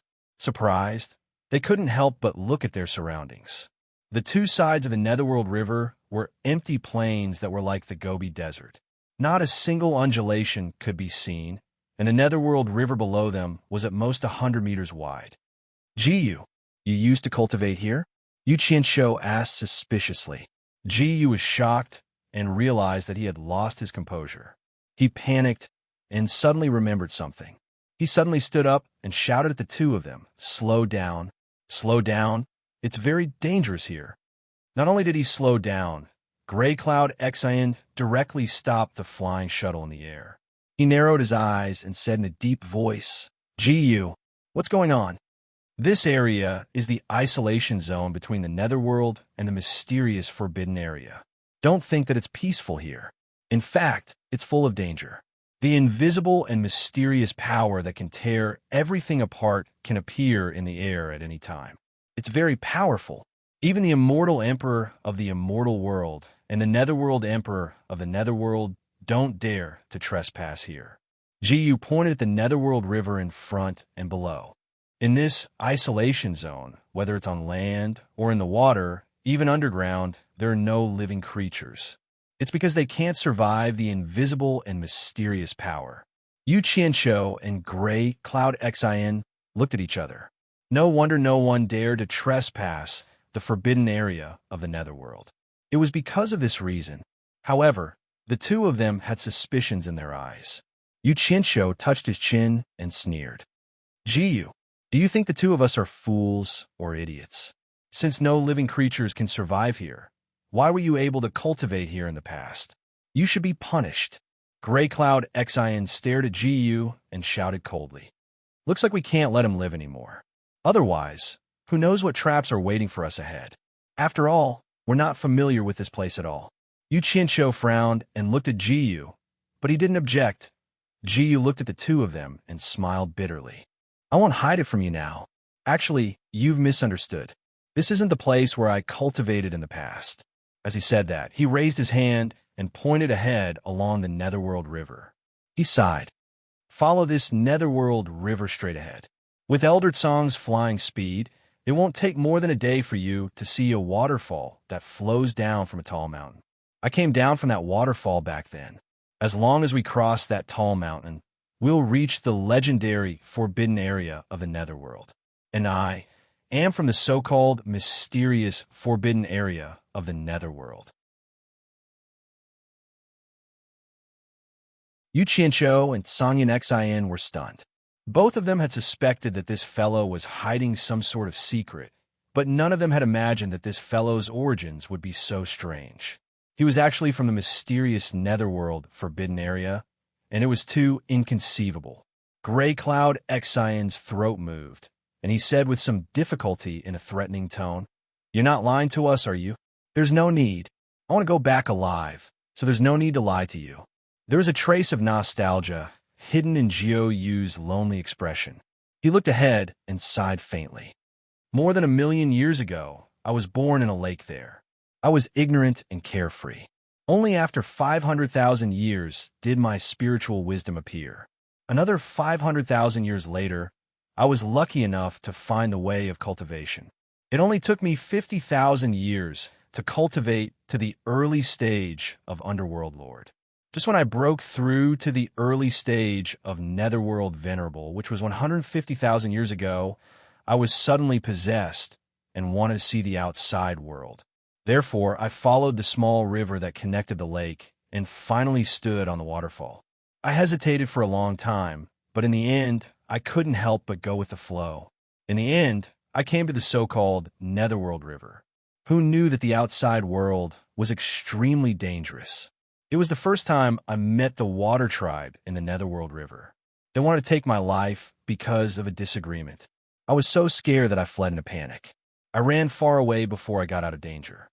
After that, I didn't want to stay outside anymore. I wanted to go back to where I left. But my fate was really full of misfortune. Every time I wanted to go back the way I came, I would always encounter some dangerous things. It was as if God was playing a joke on me. It worked every time. Not only did I fail to come back, but I was also getting further and further away from where I wanted to go. Just like that, I spent 150,000 years in the river Styx with nowhere to go. I thought that I would never be able to return in this lifetime. I left home so far away and experienced so many dangers. I no longer had the courage to return because I was too scared to try again. Until I met you two, it was the first time I had the courage to taste the flesh of a human in the immortal world. Who knew that I was as unlucky as ever? You know what happened next? I never dreamed that I would be able to come back here in this lifetime. There was such an unlucky guy in this world. Yu Qianqiu and Sanyan Xian looked at each other. While they felt it was unbelievable, they also sighed for Ji Yu's fate. Sanyan Xian looked ahead and asked with a frown, I don't know what's so mysterious about this netherworld forbidden land. Ji Yu, what's in the forbidden land? This. Ji Yu hesitated for a while and smiled bitterly. I didn't think that place was mysterious before, but after coming out and getting in touch with the outside world, I realized that it's a place far away from the three realms. There were quite a few tombs scattered about. If one were to ask whose tombs they were, using the language of the three realms, those tombs were the tombs of gods. Dead gods were buried there. The so-called forbidden land of the netherworld is actually a vast mausoleum of the gods.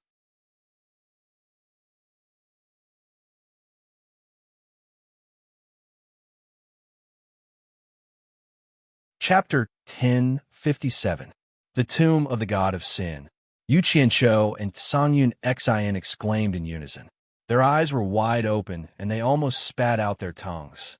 They had all kinds of speculations about the forbidden land of the underworld, but they never dreamed that the so-called mysterious forbidden land was actually the mausoleum of the God of Sin, the resting place of the dead gods. Don't be surprised. It's really the mausoleum of the God of Sin. I didn't lie to you, Xinyu assured them again. The two of them didn't think that Xinyu was lying to them. They just thought it was too unbelievable. After digesting this shocking news, Yu Qianqiu stared at him with sparkling eyes and asked in a deep voice, From what you said, you seem to have a way to pass through this dangerous isolation zone and return to the forbidden area? Yes. Xinyu nodded. Xinyu, I understand what you mean. You want me to remove the restriction spell in your body and let you go home. Yu Qianqiu said firmly, I can remove the restriction spell in your body, but only if you bring us in. What? Before Xinyu could answer, Sanyan Xian exclaimed, Yu Qianqiu, you must be tired of living. If it's really the mausoleum of the God of Sin, how can we barge in with our cultivation? Yu Qianqiu raised an eyebrow and said, You don't have to go in and wait for me here. But since I'm here and there's a great opportunity in front of me, how can I not go in and broaden my horizons? Crazy. You're completely crazy. You're a lunatic. Sanyan Xian's expression twitched. Yu Qianqiu had his own purpose and didn't bother to argue with him. He continued to ask Xinyu, Xinyu, what do you think? This. Xinyu was quite hesitant. He didn't know if he should bring an outsider in. Was it up to him? After some consideration, he gritted his teeth and said, Fine. As long as you remove the restriction spell in my body, I'll bring you in. Then it's settled. However, you can't let your guard down. I can't remove the seal in your body right now. You'll have to wait until I'm safely inside, Yu Qianqiu said bluntly. Sanyan Xian gritted his teeth once more and said, Yu Qianqiu, don't blame me for not reminding you. You and I don't know anything about the situation inside, so you have to consider clearly whether it's worth the risk. Yu Qianqiu frowned. Song Yun-Xian's words were not wrong. Although he was worried about Bai Changchun's life and death, it was not wise to blindly take the risk. He paused and said, "Shunyu, tell me honestly, is there any danger in the forbidden area?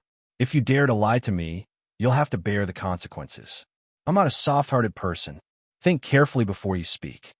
Shunyu sighed slightly and said, "It's impossible to say that there's no danger at all. Most of the gods who died had loyal subordinates when they were alive, and most of them would have someone guarding their mausoleum after they died.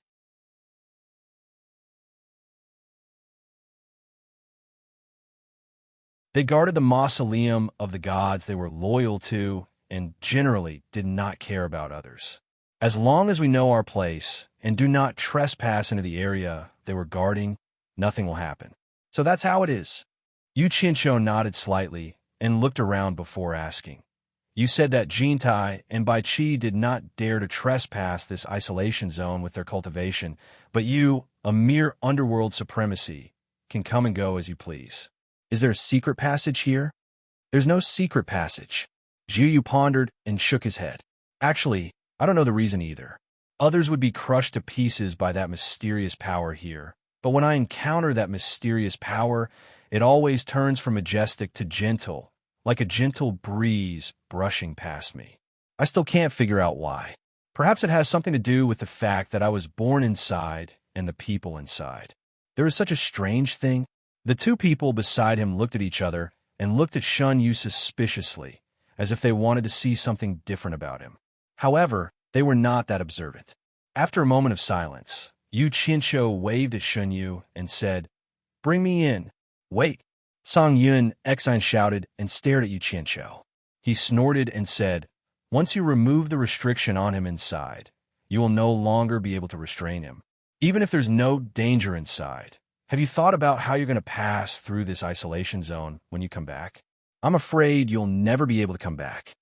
He had no choice but to be careful. Now that Yu Qinsho's life was related to his life, the Immortal Palace might even find an excuse to attack the Passionless Palace. Even if he could hide in the Netherworld and not go back, ignoring the existence of the Heartless Palace, if the Heartless Palace was really destroyed, Grey Cloud Xian, would lose his backing to deter others. It would be very difficult for him to survive in the Netherworld alone. At the same time, the Immortal Palace would not allow him to hide in the Netherworld and live comfortably. Yu Qinsho was stunned. He did not think about this at all, because it was not a problem for him at all. He could leave whenever he wanted to. Shin Yu smiled bitterly and said, "Then what does Mr. Tsang want? Send us out safely, and then let him remove the restriction on you." Song Yun-Xian narrowed his eyes. "Us?" Yu Qinsho was stunned again. "Didn't you say you wouldn't go in?" Song Yun-Xian looked around, then glanced at him and said, "Since there is no danger inside, and it's a rare opportunity to see the mausoleum of the God of Sin, why not go in and have a look?" He said this against his will. In fact, he did not want to go in at all, but he did not have the courage to stay in this damn place alone. Who knew if he would run into that mysterious power? Moreover, he did not know when Yu Qinsho would come back. It should be known that the longer he stayed, the more likely it was that he would run into it. If he did not wait for Yu Qinsho to come out, he did not dare to go back alone. He did not dare to believe that the three of them could make it all the way here. At least, he was not confident that he could return the way he came from. All along the way, Yu Qinsho had repeatedly turned danger into safety, causing him to feel that it was safer to be by Yu Qinsho's side. In short, in the end, it was a fact that he wasn't willing to admit. He was afraid. What if after I send you out, you don't help me remove the restriction in my body? Jiu said with a bitter face. He could not help but worry. What if these two fellows saw that he could enter and exit the forbidden area at will and wanted to take him as their exclusive property? That was a very likely possibility. Song Yun-Xian immediately sneered and said, "You have no choice. You have to agree whether you want to or not. Otherwise, I will make it so that you will never be able to go back." Yu Qinsho looked at him in pain. This was clearly a threat. If he did not agree, he would kill him. Jiu looked helpless. He really had no choice but to resign himself to fate. He said sadly, "I agree." His goal was achieved. Song Yun Xian snorted and did not speak. Yu Qianqiu patted Jiu Yu's shoulder and comforted him. "Don't worry. Yu Qianqiu, I'm a man of my word. Before I leave this place, I will remove the restriction in your body and let you go back safely. What do we do now?" In fact, this place was more difficult than ascending to heaven for others, but it was not a problem for Jiu Yu. He asked Yu Qianqiu to put away the flying shuttle and revealed his true form again. He opened his clamshell and wrapped the two of them inside. Then, he dove into the river Styx below and continued to move quickly along the river Styx. In less than half an hour, Jiu Yu, who was moving quickly in the water, constantly felt the mysterious and terrifying power crushing and tearing at him. From time to time, his huge clamshell would shine with a gorgeous light. Whenever the mysterious and terrifying power encountered the light, it would slip past his body. The further they went, the more frequent the mysterious power appeared. As they encountered it more frequently, the faint light on Jiu Yu's body flickered nonstop. In the end, the light on his body was like a lamp that would never be extinguished. It was obvious that the mysterious power had completely filled this space. It was impossible to sneak past it. 3 days. With Songyun Xian's cultivation, driving the flying shuttle would not take more than a day. However, Ji took a full 3 days. In front of them, a 1,000-meter-tall mountain appeared. The entire mountain extended endlessly to the left and right like a tall Great Wall.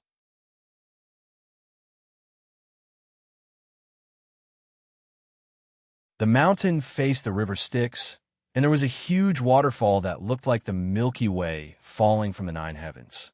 From the top of the mountain, one could hear the loud sound of water falling. The water of the river Styx came from it. Jiu Yu, who was rapidly approaching, shot out of the huge pool that the waterfall created at the foot of the mountain. He went against the flow of the waterfall and soon reached the top of the waterfall. From below, it looked like a mountain, but when he reached the top, he saw a plain with a river flowing on it. "We're here. You can come out now." Jiu Yu's voice was very excited. He slowly floated out of the water and opened his huge clamshell. After 2 figures flashed to the shore, he also turned into his human form and went to the shore. The sound of flowing water came from beside the 3 of them. The waterfall was not far from their feet. Jiu Yu knelt on the ground and covered his face with his hands as he sobbed. "I'm really back." Yu Qianqiu and Sangyan Exen, on the other hand, looked at their surroundings, dumbfounded. The direction in which the waterfall flowed was like a black curtain falling from the sky. They could vaguely see the mountains and rivers below. It was the netherworld that they had come from. On the mountain, behind them, upstream of the river, with the edge of the mountain as the boundary, there was a strange scene that was clearly separated from the foot of the mountain. Although the mountain and the foot of the mountain both looked like it was night, it was like 2 different worlds. The night at the foot of the mountain was forever immersed in endless darkness, but the night at the top of the mountain was filled with twinkling stars. There was also a bright moon hanging in the night sky.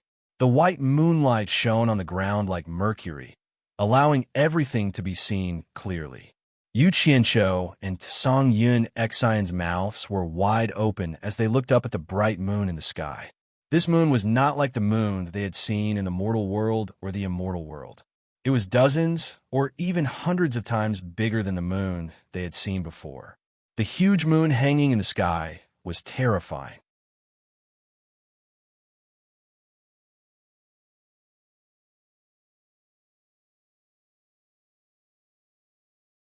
Chapter 1058. If one looked closely, they would find that the deep ravines on the moon seemed to be faintly visible. Such a huge moon hanging in the sky gave people the feeling that it would fall at any time. The sound of the waterfall mixed with Ji Yu's joyful cries after his return, coupled with the sky full of stars and the huge and scary moon. It gave the 2 an inexplicable strange feeling. After a while, Ji Yu recovered from his excitement and slowly stood up, wiping the tears on his face. Yu Qianqiu coughed and pointed at the big moon in the sky. "Ji Yu, is that really the moon in the sky?" Of course it's the moon.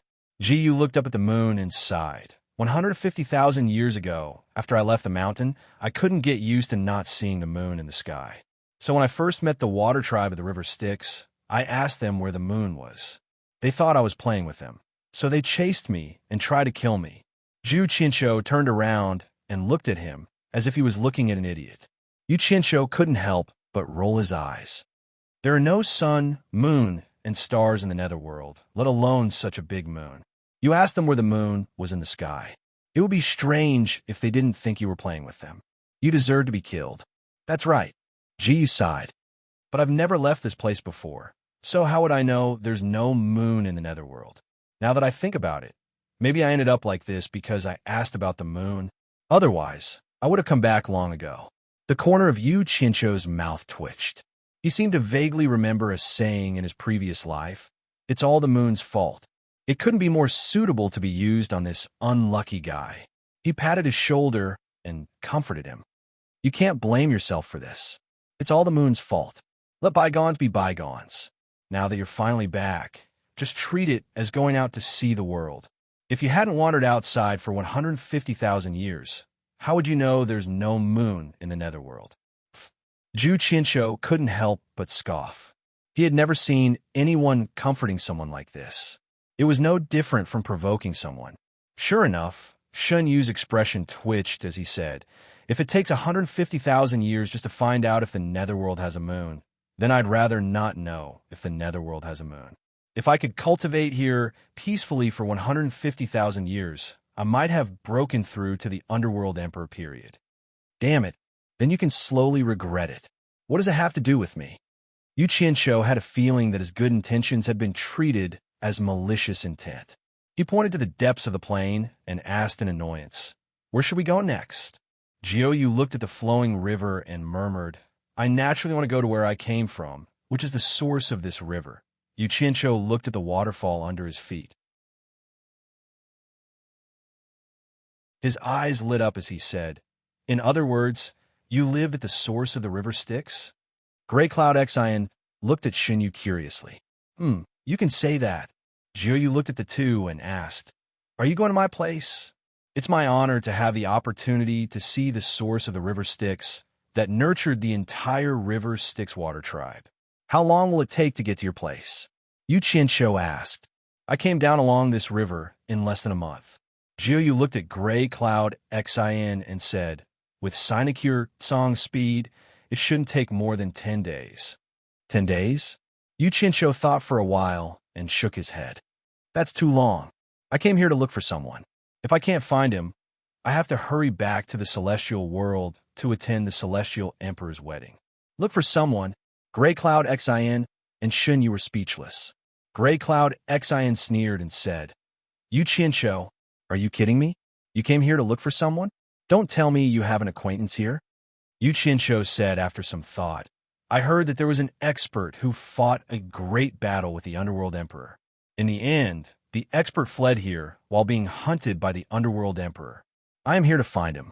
He didn't want to tell them about this because he didn't think he could really break into the forbidden area of the Underworld. However, he needed Shun Yu's help to find Bai Changchun. After all, he was unfamiliar with this place, so he had to tell Shun Yu who he was looking for. He couldn't let Jiyu search aimlessly. Him, the expert in the human world, Bai Changchun, who challenged the Emperor of the Netherworld. Jiyu was shocked.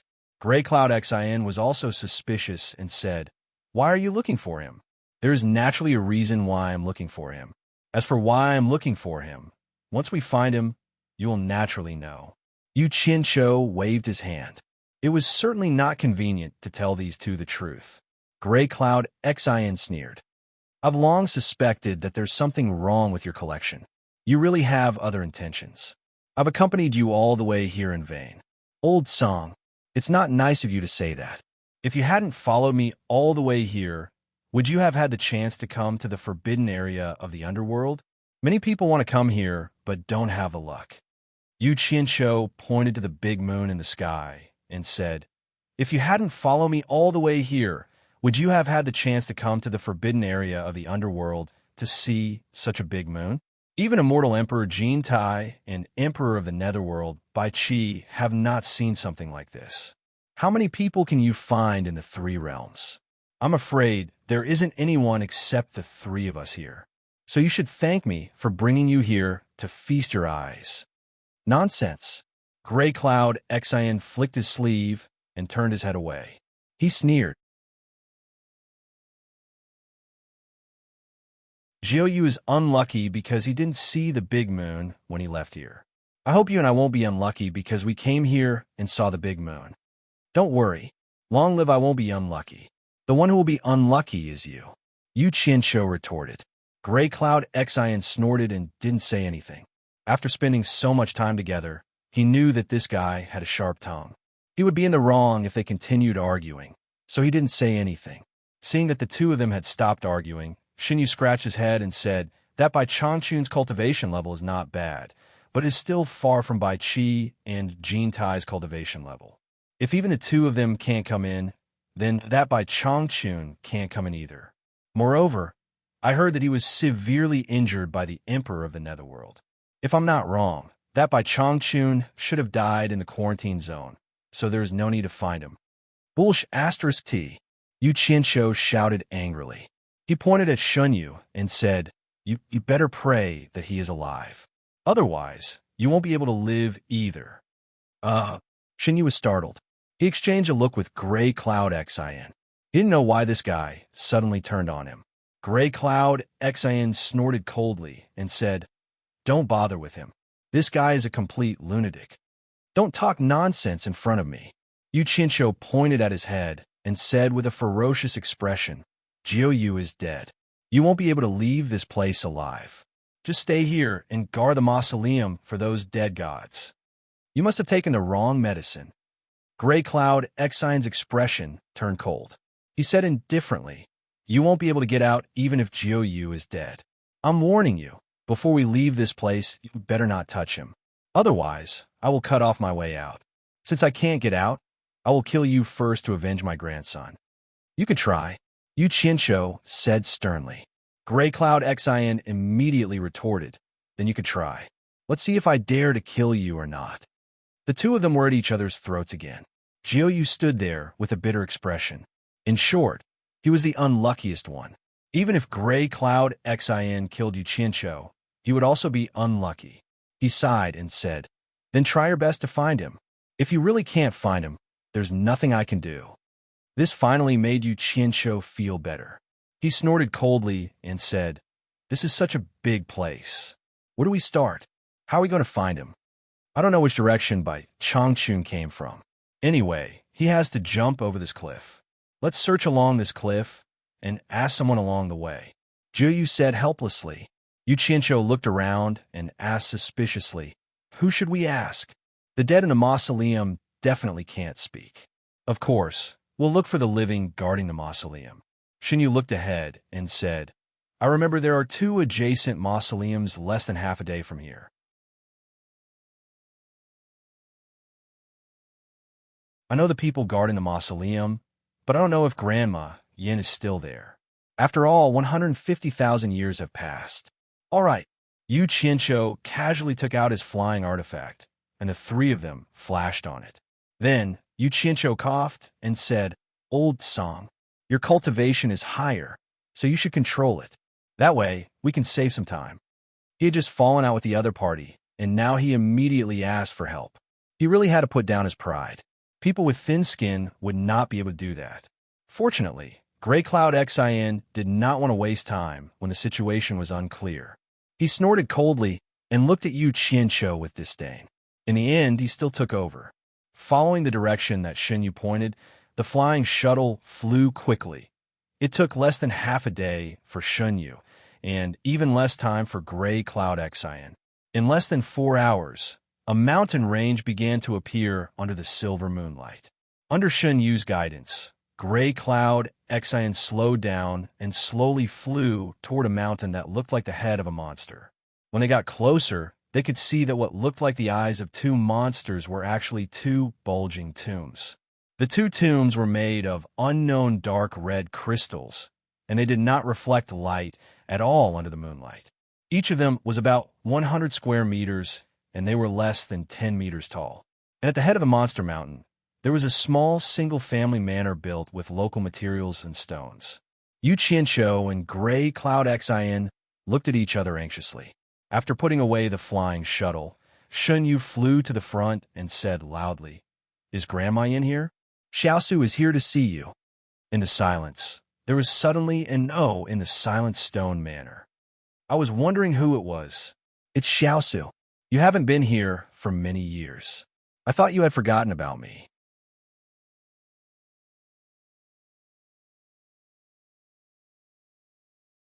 Chapter 1059.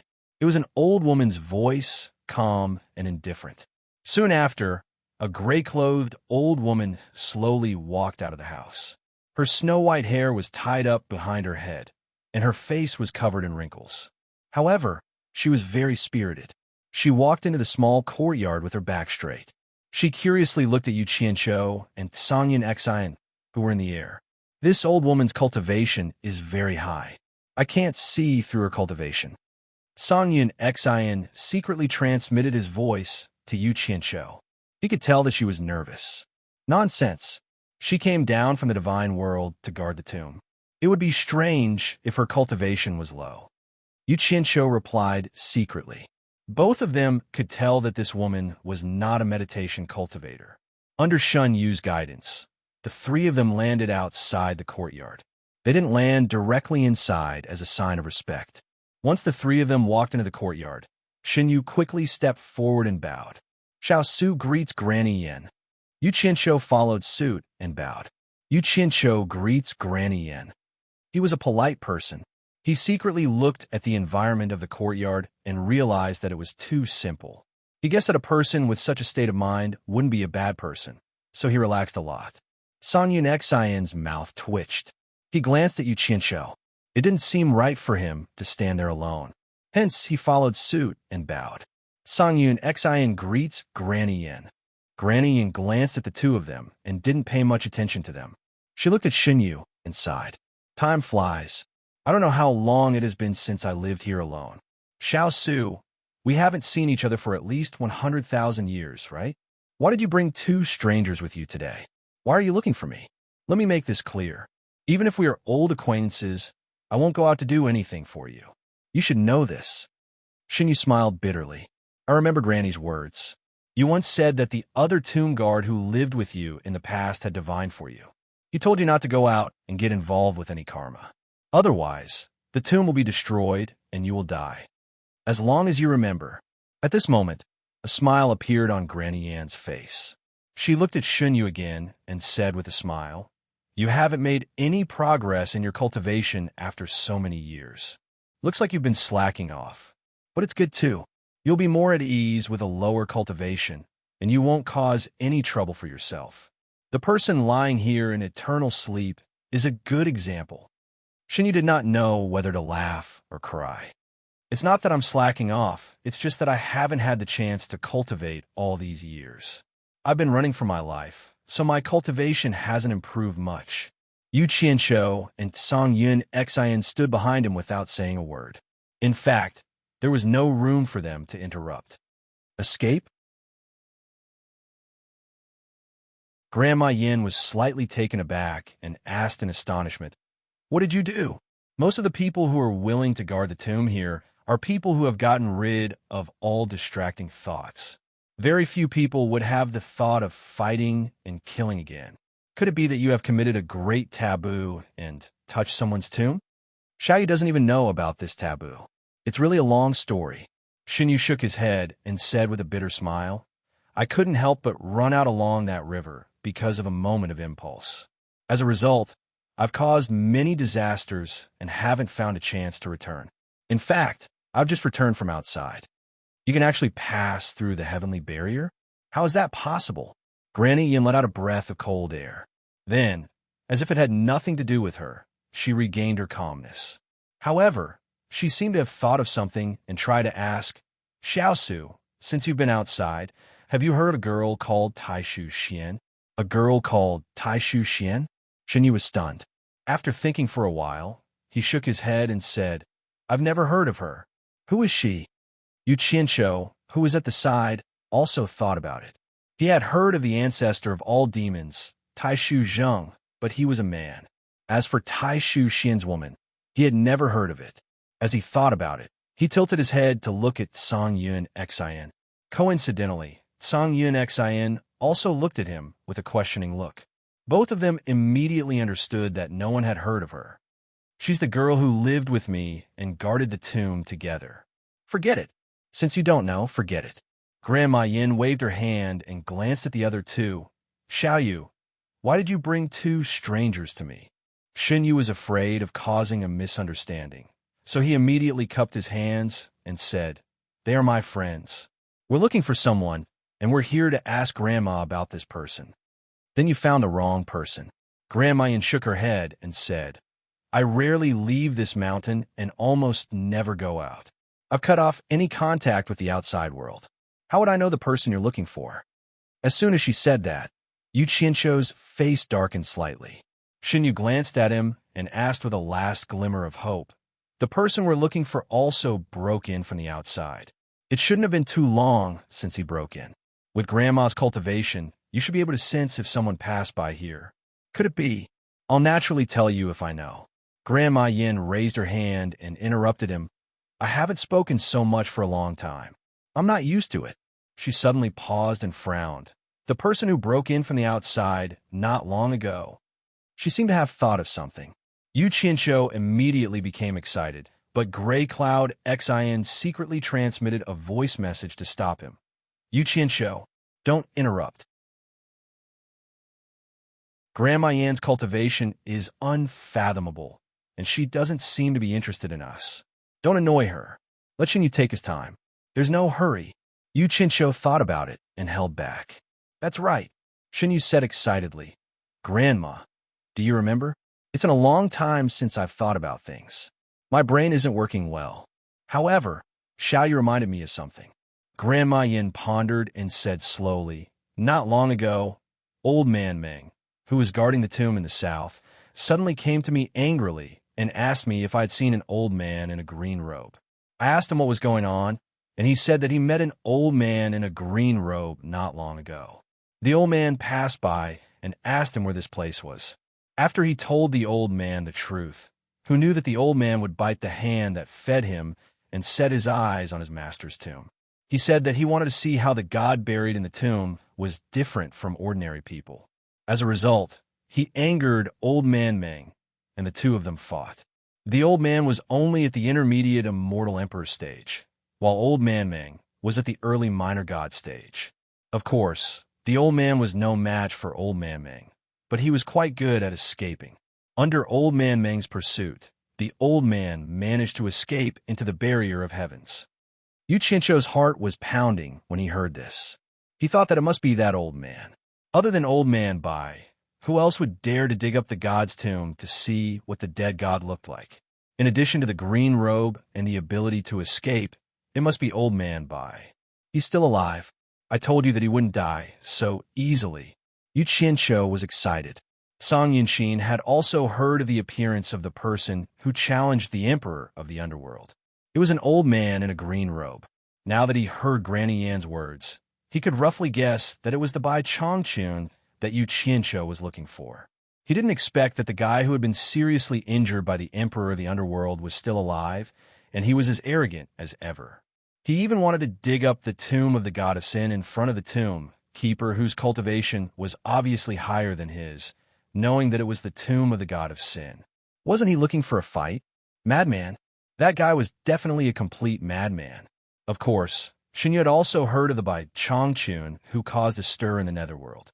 He knew that he was the person he was looking for. When he heard that Bai Chongqun was still alive, he immediately asked, Granny, you mean that the person entered the all-heavens boundary and returned to the outside world? Granny Yin shook her head slightly and said, Old Ming also thought that the guy knew that he was no match for him and escaped. Who knew that when Old Ming came back from a trip, he suddenly found that the man in the green robe came back again. Moreover, looking at the situation of the man standing by the tomb, it seemed that he was going to dig up the tomb. Old Ming was almost angered to death, So he rushed up and fought with the man in the green robe again. In the end, he still couldn't control the man in the green robe and let him escape into the all heavens boundary. Old Meng, who had always been gentle, was so angry that he stood in front of the all heavens boundary and cursed. The man in the green robe seemed to have made up his mind to dig up the tomb to see what the god inside looked like. When the first time didn't work, he came a second time and a third time. Even Old Meng himself couldn't remember how many times they fought. In the end, Old Meng suddenly realized that the man in the green robe seemed to be addicted to fighting with him. It seemed that he was using him to train himself. Later, Old Meng figured out the pattern of the man's every time he came. So he ambushed the man in the green robe and didn't give him a chance to escape back into the all heavens boundary. But in the end, he still lost the man in the pursuit. It was not easy for Old Meng to force the man to not have a chance to escape back into the all heavens boundary. Naturally, he wouldn't give up easily. Otherwise, he would be annoyed to death in the future. So he chased in the direction that the man might have escaped to. When he met me here, he estimated that there was no hope of catching up with him, so he went back. Speaking of which, although the man is hateful, he does have some ability to enter and exit the all heavens boundary at will. Is he the person you are looking for? The three of them looked at each other speechlessly. Bai Changchun broke into the underworld royal palace alone to challenge the emperor of the underworld. No matter what, he should be a famous figure in the three realms. But they didn't expect him to be so bored. Why did he keep thinking about digging other people's tombs? Could it be that there was some treasure in the tomb? The one who was the most speechless was Yu Qianqiu. He was a little embarrassed to admit that this was the master he was so proud of. Granny Yin looked at the expressions of the three of them and said indifferently, "It seems that it is. That person should be the person you're looking for. I don't care why you're looking for him. If you really want to find him, you could try your luck with Old Meng. I guess the person you're looking for won't give up on Old Meng so easily. All right, I've told you what I know. I haven't talked so much for a long time. I'm not used to it. Xiaofu, I won't keep you. Don't bring irrelevant people here in the future." She was asking them to leave. It seemed that she really didn't like these two strangers.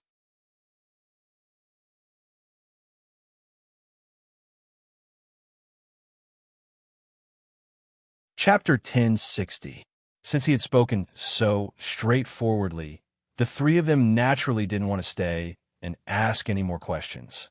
With Gio as the leader, they left one after another. The three of them walked out of the small courtyard obediently. Yu Qianqiu took out his flying instrument again. After the three of them boarded it, it was still Songyun Xian who drove it. Before leaving, the three of them once again bowed to Grandma Yin, who was standing in the courtyard. Just as the flying shuttle slowly flew away, Yu Qianqiu looked back again. His gaze inadvertently swept across the grave on the left side of the mountain, and he seemed to see a familiar name on the tombstone. That name flashed across his mind like a flash of lightning, but it was quickly captured by him. Immediately, he cried out in alarm, "Wait a minute! Old San, stop!" The flying shuttle that was about to accelerate suddenly stopped in the air. Songyun Xian looked back and said in a deep voice, "What do you want again? Don't be crazy again. Don't you know where you are?" Grandma Yin, who was about to turn back to her house in the courtyard, also turned around when she heard the voice. Her eyes flickered as she stared at the few people on the flying shuttle. Jiu Yu awkwardly bowed to Yu Qianqiu and apologized. Then he gently pulled Yu Qianqiu and said in a low voice, "If you have anything to say, wait until we leave this place. Don't make too much noise here. If you disturb the resting dead, Grandma Yin will not be happy." Yu Qianqiu raised his hand and waved away his hand that was pulling him. His puzzled gaze kept sweeping back and forth between the two piles of graves that looked like the eyes of a monster. On the tombstone on the left was written, "Father, Taishu Zheng's tomb. Woman, Taishu Xian's tomb." On the right was written, "Husband, Moon God's tomb. Wife, Yan's tomb. Taishu Zheng. Taishu Xian. Aren't all the gods buried here? Why is Taishu Zheng's tomb here?" Yu Qianqiu's eyes narrowed slightly, frowned and pondered for a while, shook his head and muttered to himself, "Maybe it's a coincidence that we have the same name." Then he came to his senses, waved his hand at Songyun Xian and said, It's all right, it didn't leave, right? Since the two of them were standing so close to each other, Song-yin Xin naturally heard what he said. He looked at Taishu Zheng's tombstone with some doubt and was prepared to ask about it later. Just as he was about to drive the flying shuttle, he heard Grandma Yan's voice coming from below. Wait! The three of them were shocked, thinking that Yu Qianzhou's loud voice had angered her. Shen Yu immediately smiled bitterly and cupped his hands at her. Grandma Yin, please calm down. It's his first time here, and he doesn't know the rules here. Granny Yin, please be magnanimous and let him off. There was no other way. If something were to happen to Yu Qianzhou, he would also be in trouble. Thus, he could only try his best to help. I'm not as heartless as you think. Grandma Yan's eyes became bright and lively. She raised her hand and pointed at Yu Qianzhou and said, You actually know about Taishu Zheng and Taishu Xian. This old lady is a little surprised. Why don't you come down and have a good chat with this old lady? I told you not to talk nonsense, but you didn't listen. Look at you now. Song-yin Xin secretly sent a voice transmission angrily. Yu Qianzhou looked at Shen Yu speechlessly, as if he was asking if it would be okay. While Shen Yu was also trying to figure out Grandma Yan's intention, Grandma Yan had already teleported to the tomb on the left. She waved at Yu Qianzhou, who was in the air, and said, Don't worry. If I still have a fiery temper, I wouldn't be guarding the tomb here. Come down and have a chat with this old lady. I have something to ask you. Yu Qianzhou paused, then cupped his hands and said with a hearty smile, I'll do as you say. In a flash, he appeared in front of the tomb on the left. He looked abnormally short in front of the 7 to 8 meters tall tombstone. The dark red words on the tombstone were like a bloody mouth that wanted to devour him. It made him feel a little uncomfortable. I wonder what Grandma Yin wants to ask this junior. Yu Qianzhou asked respectfully. Grandma Yin walked to the tombstone and raised her hand to touch the 3 relatively small words, Taishu Xian. After a while, her palm landed on the word Xian. She tilted her head and looked at Yu Qianzhou with a smile. If I remember correctly, you used to call yourself Yu Qianzhou, right? Grandma has a good memory. I just said my name casually once, and Grandma remembered it. Yu Qianzhou cupped his hands in amazement and said, That's right. I am indeed Yu Qianzhou. The two people on the flying shuttle showed a disgusted look at the same time. What a glib-tongued junior. I'm not so old that I can forget what I just heard. Grandma Yin retracted her hand from the tombstone. She looked at Yu Qianzhou carefully for a while and said, You're only at the early stage of minor immortal. I wonder how many years you've been cultivating for you to achieve what you have today. Yu Qianzhou was slightly shocked to see that the other party was able to see through his cultivation with a single glance. He replied honestly, Time flies in the blink of an eye. Unknowingly, it has already been over 40 years since I stepped onto the path of cultivation. I've been mediocre for so many years. Initially, he wanted to lie for hundreds or even thousands of years, but he couldn't figure out how good the other party's eyesight was, so he could only answer honestly. You've reached the early stage of minor immortal in just 40 years? Grandma Yin looked at him again in surprise and said, How can you be so fast? I can see that your aptitude isn't top-notch. Could it be that you've taken some panacea? Shen Yu and Song-yin Xin were equally surprised. To be able to step into the minor immortal cultivation from a mortal in just a few decades was indeed incredible. Grandma, please understand. Yu Qianzhou quickly followed her words and said with a silly smile, I've relied on panacea to forcefully increase my cultivation. I've taken the Great Restriction Breaking Pill, the Marrow Cleansing Pill, and the Immortal Ascension Pill. That's why I've barely reached the early stage of minor immortal cultivation. Grandma Yin revealed a look of understanding. Then, she said with some regret, Although it's fast to increase your cultivation this way, it's spoiling your body's foundation. Your future achievements will be limited. Unless you have the opportunity to go to the divine realm in the future to obtain some opportunities, otherwise, forget it. It's easier said than done to ascend from the immortal world to the divine realm. She straightened her expression and returned to the topic at hand. She frowned and said, You've only stepped into the path of cultivation for a few decades. How could you have heard of Taishu Zheng and Taishu Xian? As far as I know, although Taishu Zheng was famous in the past, after he died in the hands of the devil god, under the suppression of the diabolism, very few people in the lower three realms know about Taishu Zheng. Even if you've heard of Taishu Zheng from someone else, his daughter, Taishu Xian, was not born in the lower three realms. How could someone from the lower three realms know about Taishu Xian? Lower three realms? Yu Qianshou was stunned for a moment. Then he understood. The so-called three realms in the past referred to the devil realm, the immortal realm, and the netherworld. But after the devil realm was sealed, everyone used to call it the lower three realms. So, the human realm replaced the devil realm and became the so-called three realms. In short, whether it was the three realms in the past or the current three realms, in the eyes of the people from the divine realm, they were all called the lower three realms because their divine realm was superior. Taishu Xian? I've never heard of it. I just couldn't help but feel puzzled when I saw the name on the tombstone. Yu Qianshou was stunned. He pointed to the grave made of dark red crystals and said, "So, the person buried in this grave is really the ancestor of all demons, Taishu Zheng, who is equally famous as the devil god. The ancestor of all demons who is equally famous as the devil god." Song Yin, Xin, and Shen Yu looked at each other in shock. They had naturally heard of the peerless devil god who dominated the three realms in the past, but they had never heard of the ancestor of all demons who was equally famous as the devil god. To be able to be equally famous as the devil god, how powerful must that person be? But why had they never heard of it before? Thinking about what Granny Yin had said before, the two of them suddenly fell into deep thought. The ancestor of all demons died in the hands of the devil god. Maybe there was some secret between the two that the devil god didn't want outsiders to know. So, the diabolism suppressed it and made this past disappear from everyone's sight. However, the two of them felt strange. How did Yu Qianshou know about the ancestor of all demons, Taishu Zheng? Granny Yin nodded and said, "It seems that you really do know some things. You have some experience." That's right. The person resting in this grave is the ancestor of all demons, Taishu Zheng, who is equally famous as the devil god. That's not right.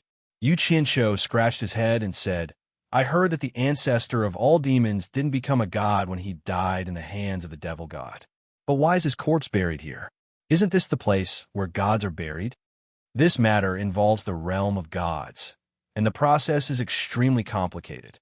It's too far away for you to know, so there's no point in telling you. Granny Yin sighed slightly and said, "I wanted to ask you about little girl Xian. Since you don't know, then forget it. Go do what you should do." After saying that, she turned around and left. However, Yu Qianshou couldn't stand it. Bai Sujin was currently cultivating the 1,000 Demons Heart Sutra left behind by Taishu Zheng. What if there were any hidden dangers in it? Since someone knew the ins and outs of this matter, he naturally had to ask about it. He immediately shouted anxiously, "Granny Yin, please wait." Seeing that he was making noise again, Shen Yu and Sanyan Xin were a little afraid. They were afraid that this guy would really anger Granny Yin. Sure enough, Granny Yin turned around and frowned. "I've already said that it's useless to tell you. Why do you have to force it? This isn't something that a little cultivator from the lower realm like you should know. Leave quickly. Don't disturb the peace of the dead and anger me. Damn it. You want to ask me to stay, but I want to ask and disturb the peace of the dead. What kind of logic is this?" Yu Qianshou felt sick in his heart, but on the surface he sincerely cupped his hands and said, "Granny, did Taishu Xian pass through the barrier of heavens and go outside?" Granny Yin, who had already walked to the door of the small courtyard, immediately stopped and turned around. Her eyes were slightly cold as she said, "In that case, you have heard of little girl Xian, but you deliberately hid it from me just now?" Once he said those words and saw the anger that rose between his eyebrows, Shen Yu and Gray Cloud Xin immediately became on tenterhooks. Gray Cloud Xin even cursed Yu Qianshou in his heart for having nothing better to do than to look for trouble.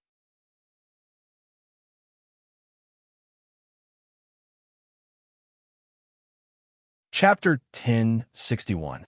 Yu Qianshou, on the other hand, did not think this way. He was more confident in bargaining because he had guessed Taishu Xian's whereabouts correctly.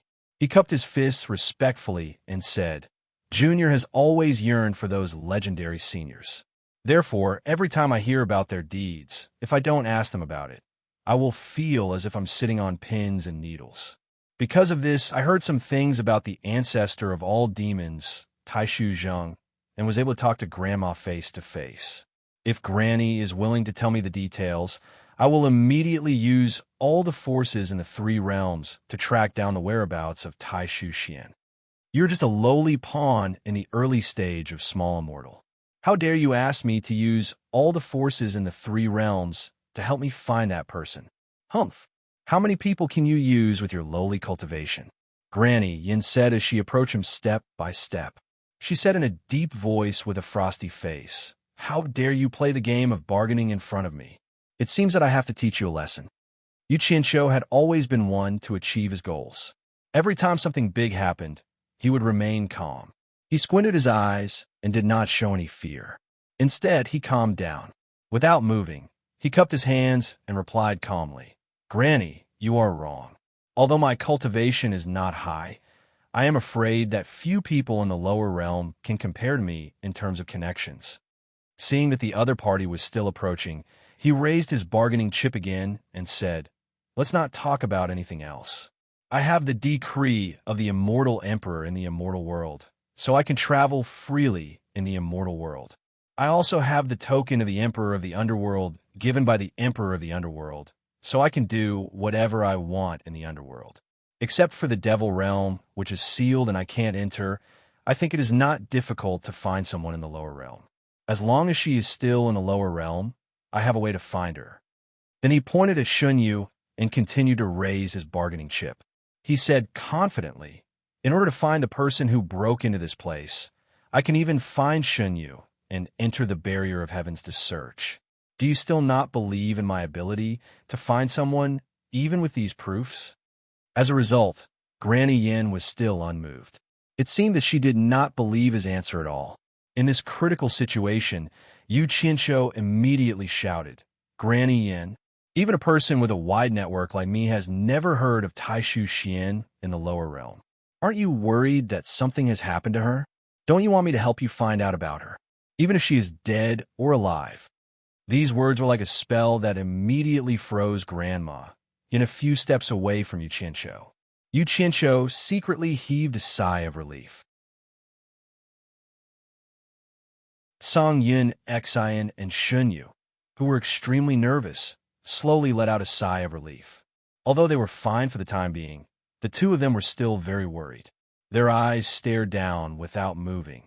Although the cultivation of the immortal emperor and the emperor of the underworld are nothing in the god realm, they are still the overlords of a realm in the lower realm.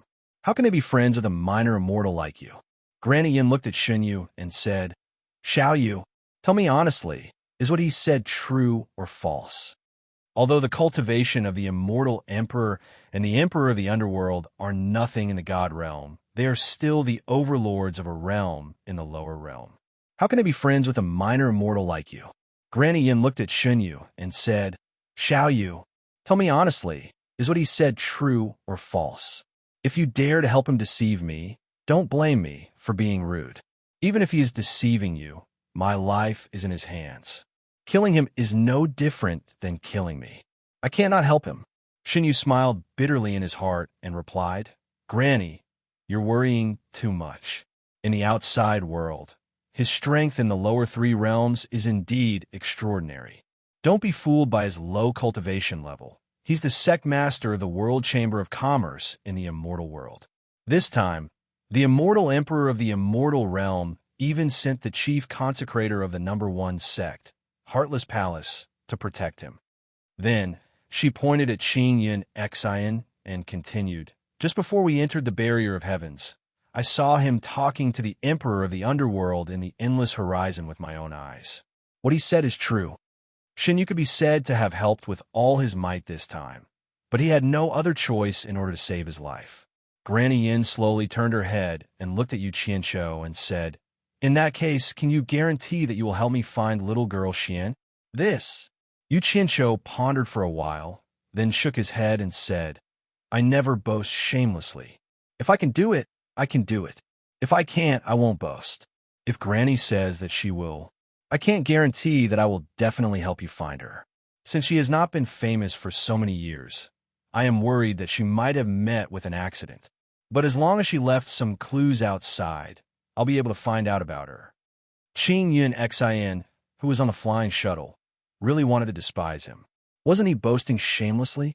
The outside world was so big, and so many years had passed.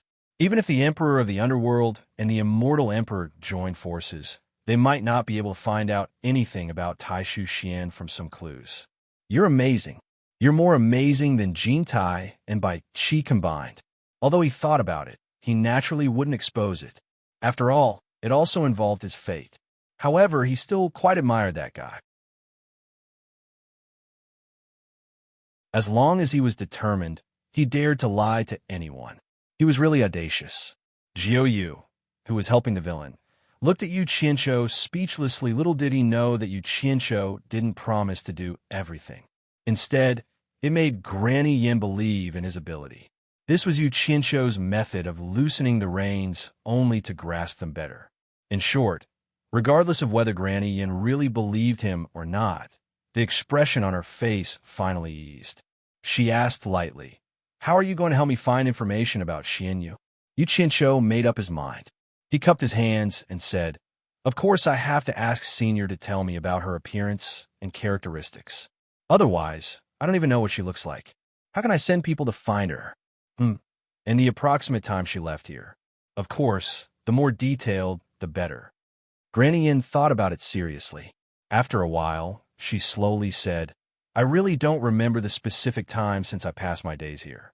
It should be about 200,000 years. She is very beautiful. If someone saw her at that time, they would definitely remember her, so it shouldn't be difficult to find out. But I'm really afraid that her appearance will bring trouble to herself. Although she was born in the God realm, due to a strange fate, she was born with the underworld body. In other words, she is a meditation cultivator. Apart from these 2 points, she also has a rare ability in the world. She was born with the art of divination. These are the characteristics. After Granny Yin finished speaking, she suddenly realized that Yu Qianqiu was stunned and seemed to be distracted. She immediately snorted angrily and said, Did you hear what I said? Know the art of divination. Yu Qianqiu muttered to himself blankly. He recalled the underworld saintess he met in the East Holy Land Palace. It seemed like she knew the art of divination. At that time, he felt that it was a little strange, so he had a deep impression of her. He shook his head slightly in disbelief and said, Could it be her?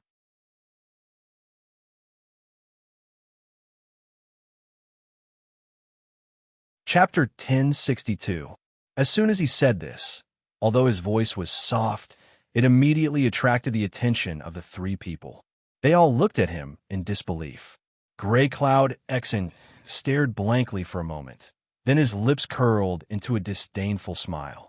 Based on his understanding of Yu Qianqiu, he didn't think there was such a coincidence. Yu Qianqiu knew him as soon as he said he knew him. He guessed that Yu Qianqiu was trying to swindle him again. There was really nothing he didn't dare to do. Granny Yin regained her calmness after her surprise. She also didn't believe that there was such a coincidence. She dragged out a non-committal, "Oh," and said, "It seems that there is no lack of coincidences in this world. Could it be that you've seen little Xian?" Yu Qianqiu thought about the scene when he bumped into the underworld saintess. He waved his hand and asked thoughtfully, "I'm not sure. Granny Yin, does the Taishu Xian you mentioned like to wear black clothes, have long hair that goes down her shoulders, and cover half of her face with a black veil?" Listening to him speak so clearly, Song Yunxin and Xinyu looked at each other as if asking each other if they believed what he said. Granny Yan's eyes lit up, and she said excitedly, "That's right. Little girl Xian had always had long hair that was unrestrained, and she liked to wear black clothes. As for the black veil that covers half of her face, it must be to hide her appearance. Does the person you mentioned know divination?" Yu Qianqiu shook his head and smiled bitterly. "It's because you said Taishu Xian knows divination. When I first met that person, she used a pentagonal black sand table to perform divination for me. Black sand table? Granny, Yin interrupted him in surprise. She took a step forward and grabbed Yu Qianzhou's wrist. She said excitedly, "That's right, it can't be wrong. Little Xian is used to using black sand to perform divination. You must have seen her. Tell me, what happened to her?" Song Yunxin and Shen Yu looked at each other again. Really? She can't be so accurate, right? Yu Qianzhou grimaced and waved his hand. With a twisted expression, he said, "Granny Yin, I know that you have a high cultivation level. Let's talk nicely. There's no need to get physical." Grandma Yin immediately reacted. She was too excited and used too much strength to pinch him. She let go of her hand in embarrassment and apologized. "I lost my composure. Sigh. I am greatly indebted to her mother. Before she passed away, she entrusted her to me to take care of her. For so many years, there's been no news of her. Now that I suddenly received news of her, I can't help but lose control of my emotions. I hope that you can understand this, old woman." "I'm sorry." "Understood. Understanding. If that's the case, then there's no mistake. We're talking about the same person." Yu Qianzhou waved his hand heartily and said with a hearty laugh, "I've never known her name, but it turns out that her name is Taishu Xian. Hee. It seems that some things are predestined by the heavens. She and I are good friends, and she has a close relationship with you, Granny. Now that I have met you, Granny, if this isn't fate, then what is it? You're good friends with her?" Grandma Yin looked at Yu Qianzhou with an infinitely gentle expression. She reached out to hold his hand and patted it gently, like a grandmother looking at her grandson. She nodded repeatedly and said, "That's right. It's indeed fate. Tell me quickly, how is she now?" Song Yun Xian and Shun Yu were dumbfounded as they watched the two of them turn from a hostile couple into a close family. They didn't expect the world to be so unpredictable. It was really a coincidence that the Taishu Xian that Grandma Yin was looking for turned out to be a good friend of Yu Qianzhou. Even in their dreams, they didn't expect that Yu Qianzhou would pull their relationship all the way to the netherworld forbidden area. Yu Qianzhou didn't care so much. He was worried that the myriad demon heart sutra that Bai Suzhen was cultivating might have some hidden dangers. He wanted to deceive her and figure out the situation first. As for the future, he could think about it later. Anyway, he didn't do anything against reason, so there was no need for him to feel guilty.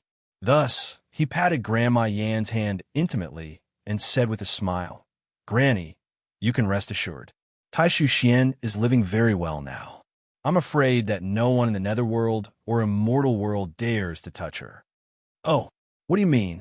Grandma Yin held his hand with both her hands, like a grandparent and grandchild who hadn't seen each other for a long time talking about their family.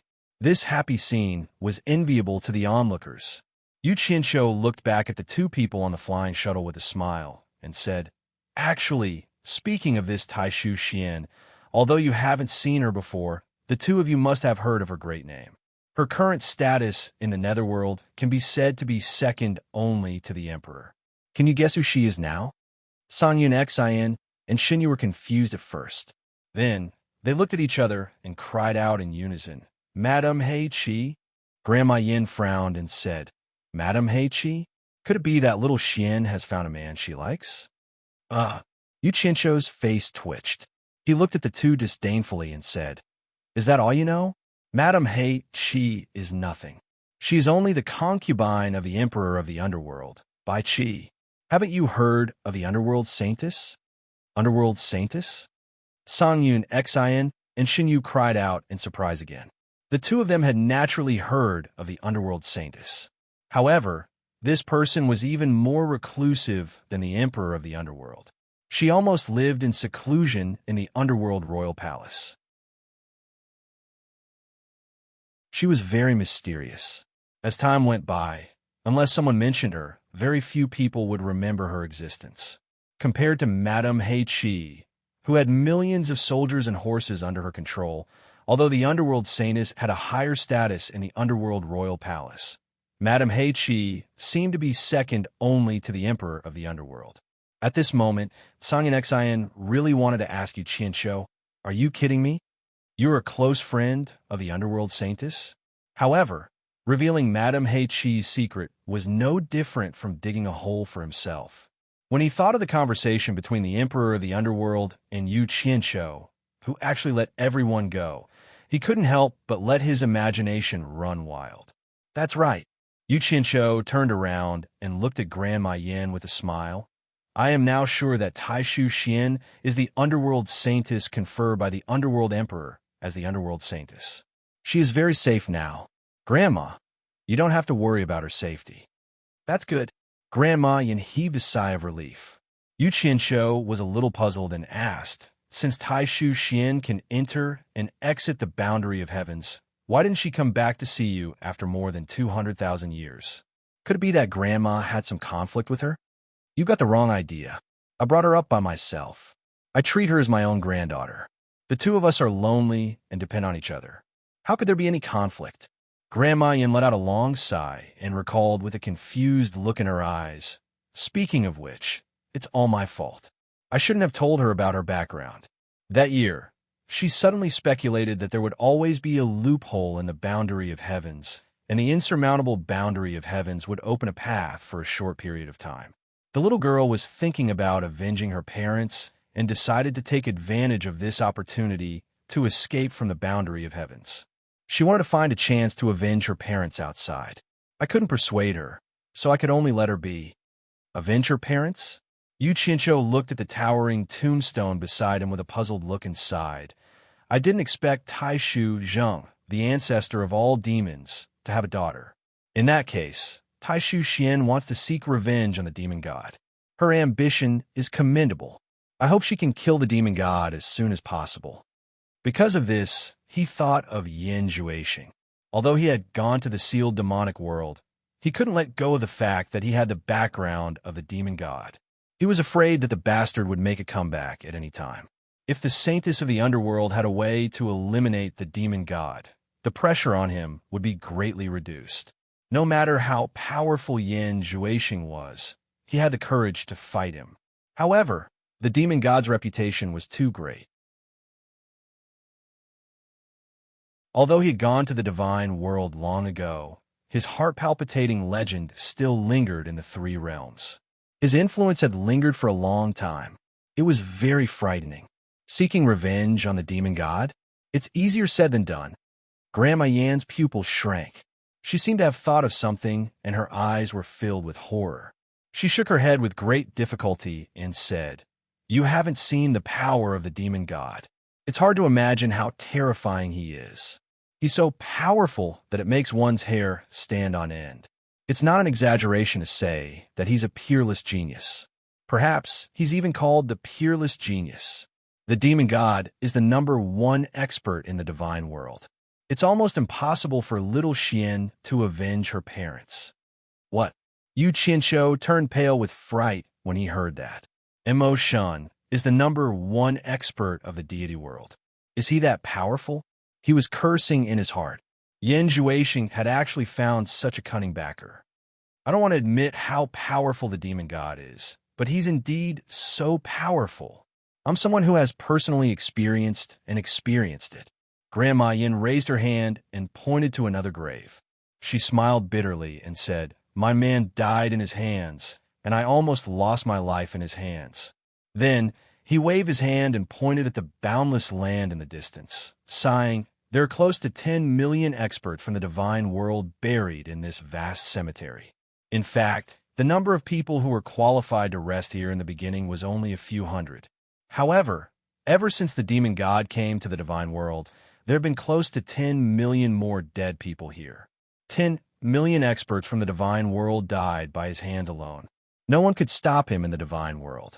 So, tell me, is he not amazing? Killed more than 10 million experts in the divine world? Yu Qianshou was shocked, and his scalp tingled.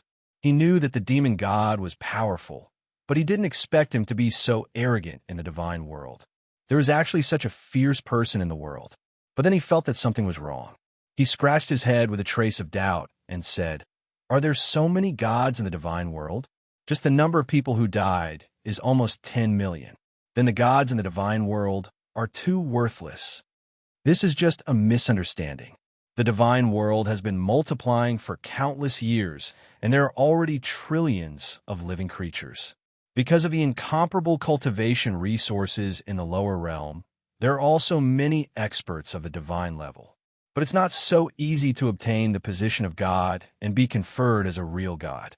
The cultivation in the divine world is divided into little god, great god, and ancient god. If you want to be conferred as a god, your cultivation must at least reach the level of great god. And you have to go through fierce competition and get the recognition of several ancient gods before you can be conferred as a god. That you're tuning in to the Dreamy Chapters YouTube channel. We're so grateful for your support, and don't forget to subscribe to join us on this incredible journey through captivating stories. Your generosity through donations truly makes a world of difference, as it's the primary source of revenue that allows me to expand and enhance this channel for you. Thank you from the bottom of my heart for being a part of this adventure.